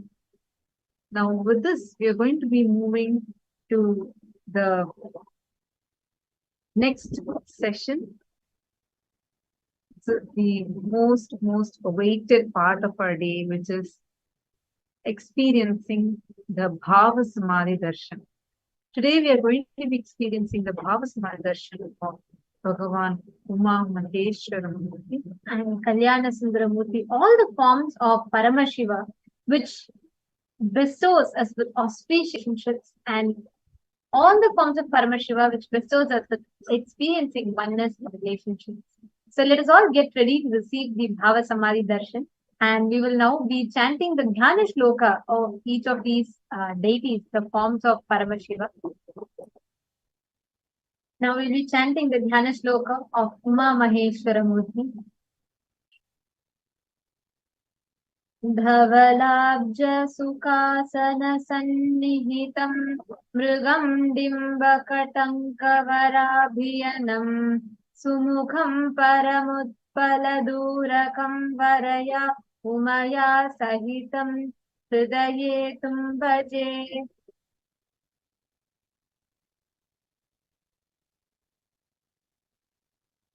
The next is the Dhyana Shloka of Sukhasana Murti.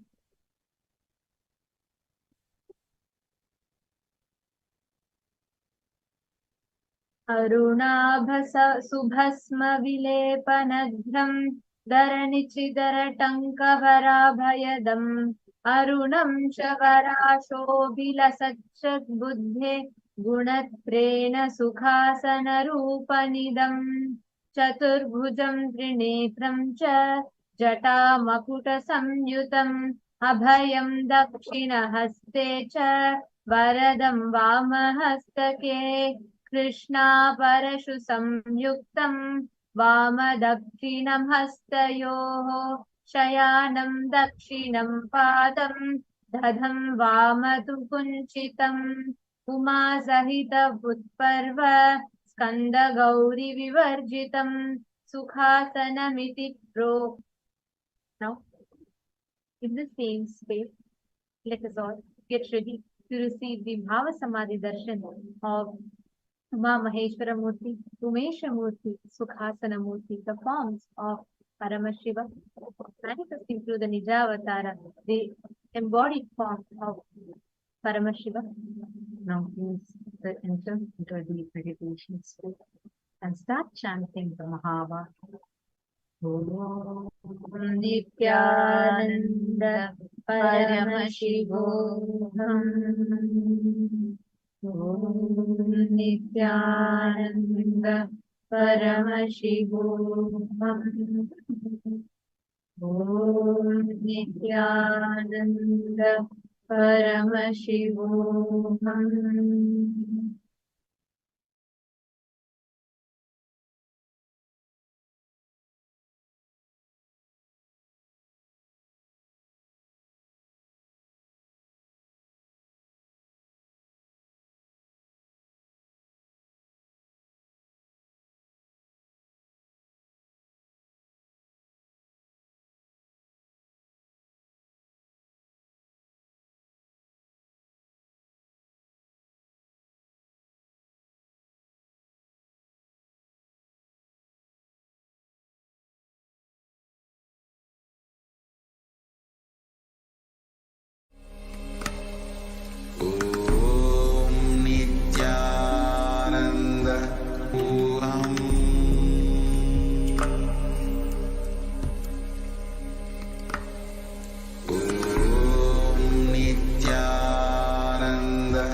Connecting with the divine with your eyes closed, meditation.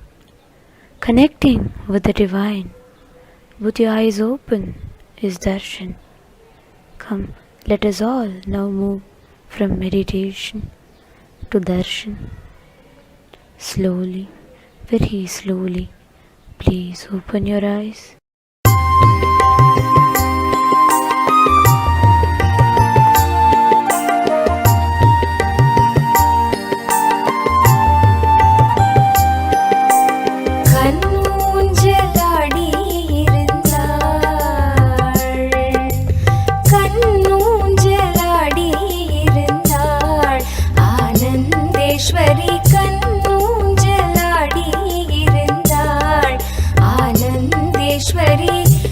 மகிழ்ந்தாள் கண்ணூஞ்சலாடி இருந்தாள் ஆனந்தேஸ்வரி மனமகிழ்ந்தாள் கண்ணூஞ்சலாடி இருந்தாள் ஆனந்தேஸ்வரி மனமகிழ்ந்தாள் கண்ணூஞ்சலாடி இருந்தாள்.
ஆனந்தேஸ்வரநாதனுடன் ஆனந்த ஊஞ்சலில் ஆடினாள்.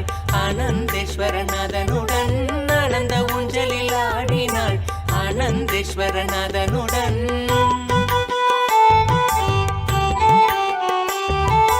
வேத கோஷங்கள் முழங்கிட விண்ணோர் மன்னோர் மகிழ்ந்திட. வேத கோஷங்கள் முழங்கிட விண்ணோர் மன்னோர் மகிழ்ந்திட. நாரதன் தும்புரு மீட்டிட நானிலம் முழுதும் ஆடிட. நாரதன் தும்புரு மீட்டிட நானிலம் முழுதும் ஆடிட. ஆனந்த ஊஞ்சலில் ஆடினாள். ஆனந்தேஸ்வரநாதனுடன் ஆனந்த ஊஞ்சலில் ஆடினாள். ஆனந்தேஸ்வரநாதனுடன்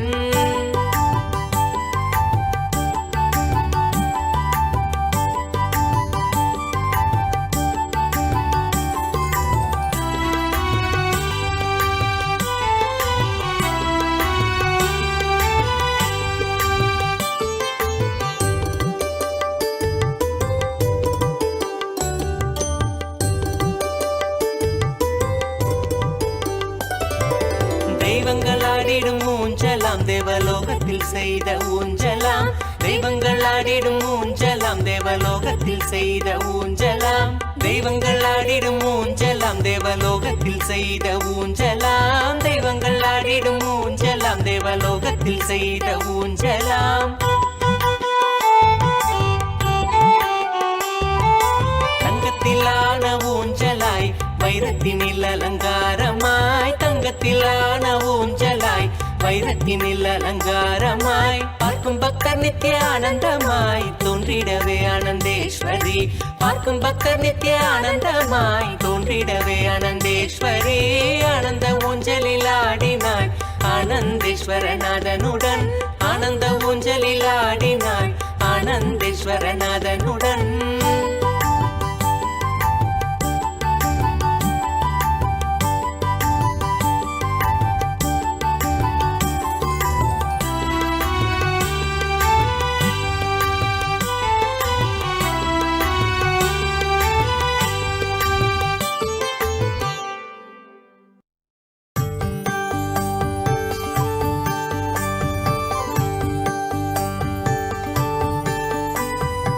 ஆனந்தே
ஆனந்த கணபதியை துதித்து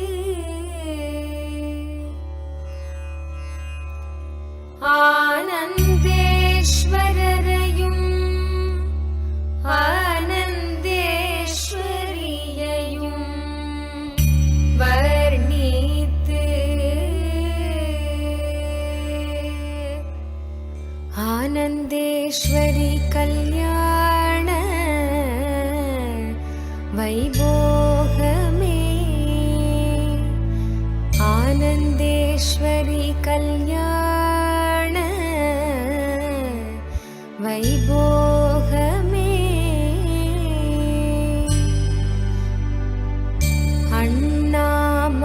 அண்ணாமலையோனே ஆதிசிவரூபா அண்ணாமலையோனே ஆதிசிவரூபா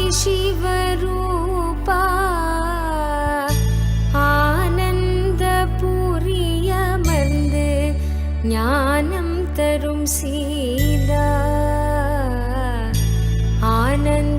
ஆனந்தேஸ்வரா ஆனந்தேஸ்வரி கல்யாண வைபோகமே ஆனந்தேஸ்வரி கல்யாண வைபோகமே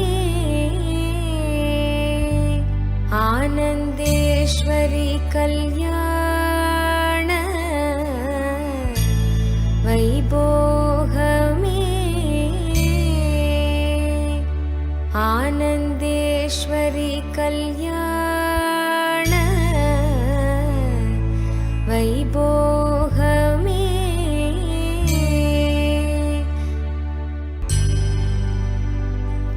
ஆனந்த ஈசனவன் மடி மீது அமர்ந்து ஆனந்த ஈசனவன் மடி மீது அமர்ந்து அகிலம் தன்னை காக்கும் அன்னையன எழுந்த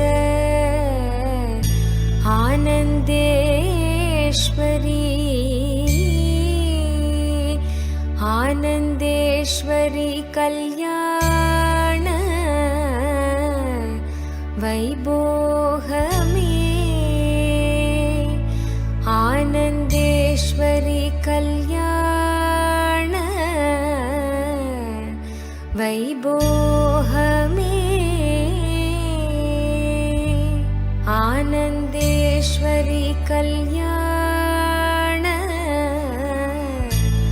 வைபோகமே ஆனந்தேஸ்வரி கல்யாண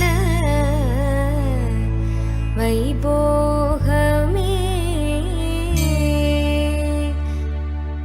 வாழையடி வாழையன ஞான குலம் தழைக்க வாழையடி வாழையன ஞான குலம் தழைக்க குலையோடு வாழை மரம் பந்தலிலே பூட்ட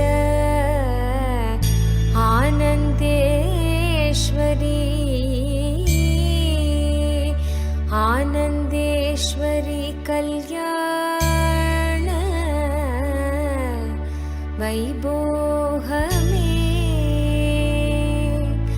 ஆனந்தேஸ்வரி கல்யாண வைபோகமே ஆனந்தேஸ்வரி கல்யாண வைபோகமே ஆனந்தேஸ்வரி கல்யாண வைபோகமே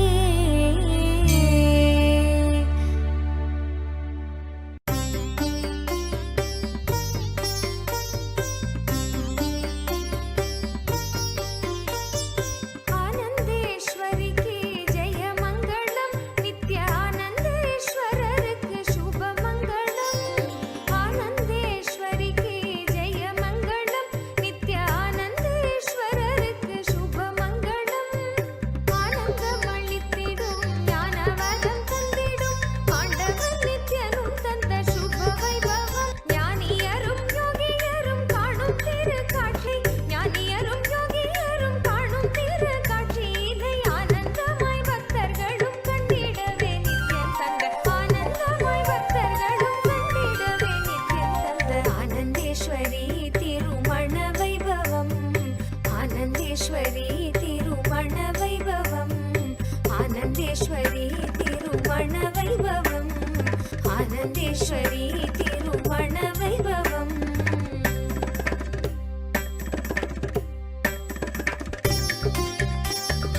सर्वेश्वरी तिरुमण वैभवम् शुभमङ्गलम् नित्य शुभमङ्गलम्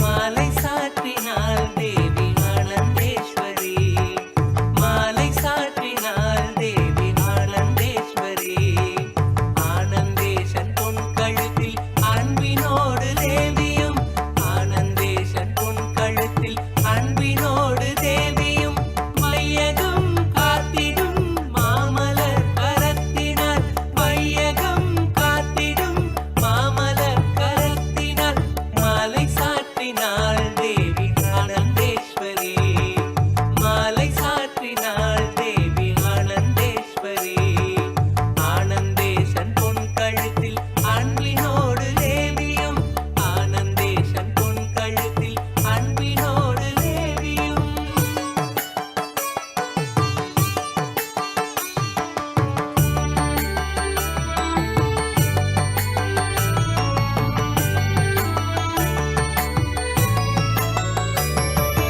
மாலை மாற்றினார் ஆனந்தேஸ்வரர் மாலை மாற்றினார் ஆனந்தேஸ்வரர் பாகமாய் அமர்ந்தவள் தன் பொன்மலர் கழுத்தினில் பாகமாய் அமர்ந்தவள் தன் பொன்மலர் கழுத்தினில் அண்டமும் தாங்கிடும் ஆனந்தன் கரத்தினால் அண்டமும் தாங்கிடும் ஆனந்தன் கரத்தினால் உமாலை வாங்கினாள் தேவி ஆனந்தேஸ்வரி உமாலை வாங்கினாள் தேவி ஆனந்தேஸ்வரி பாகமாய் அமர்ந்தவள் தன் பொன்மலர் கழுத்தினில் பாகமாய் அமர்ந்தவள் தன் பொன்மலர் கழுத்தினில்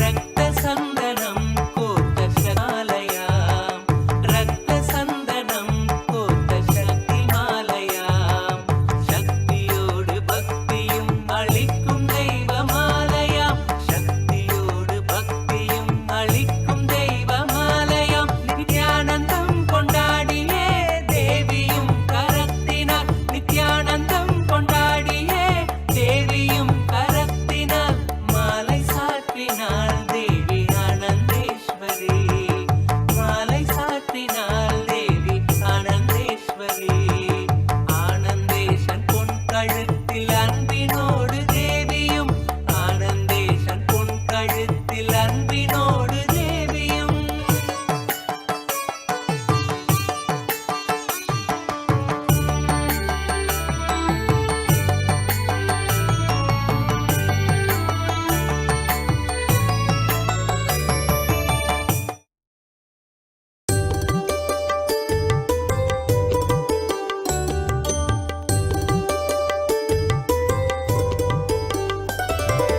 ஆனந்த ஊஞ்சலில் ஆடினாள் ஆனந்தேஸ்வரநாதனுடன் ஆனந்த ஊஞ்சலில் ஆடினாள் ஆனந்தேஸ்வரநாதனுடன் ஆனந்த ஊஞ்சலில் ஆடினாள் ஆனந்தேஸ்வரநாதனுடன் ஆனந்த ஊஞ்சலில் ஆடினாள் ஆனந்தேஸ்வரநாதனுடன்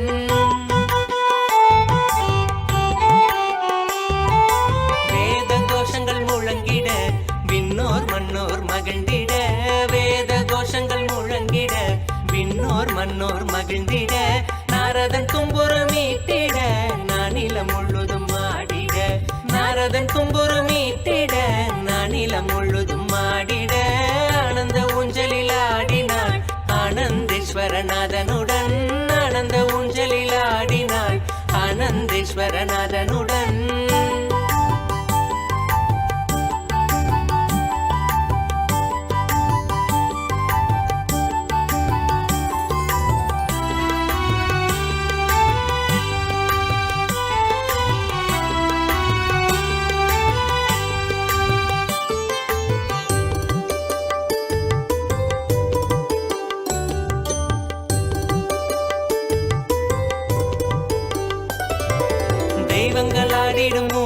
ஊஞ்சலாம் தேவலோகத்தில் செய்த ஊஞ்சலாம் தெய்வங்கள் ஆடிடும் ஊஞ்சலாம் தேவலோகத்தில் செய்த ஊஞ்சலாம் தெய்வங்கள் ஆடிடும் ஊஞ்சலாம் தேவலோகத்தில் செய்த ஊஞ்சலாம் தெய்வங்கள் ஆடிடும் ஊஞ்சலாம் தேவலோகத்தித ஊஞ்சலாம் தங்கத்திலான ஊஞ்சலாய் வைதாரமாய் தங்கத்திலான ஊஞ்சலாய் வைரத்தினில் அலங்காரமாய் பார்க்கும் பக்தர் நித்திய ஆனந்தமாய் தோன்றிடவே ஆனந்தேஸ்வரி பார்க்கும் பக்தர் நித்திய ஆனந்தமாய் தோன்றிடவே ஆனந்தேஸ்வரி ஆனந்த ஊஞ்சலில் ஆடினாள் ஆனந்தேஸ்வரநாதனுடன் ஆனந்த ஊஞ்சலில் ஆடினாள் ஆனந்தேஸ்வரநாதனுடன்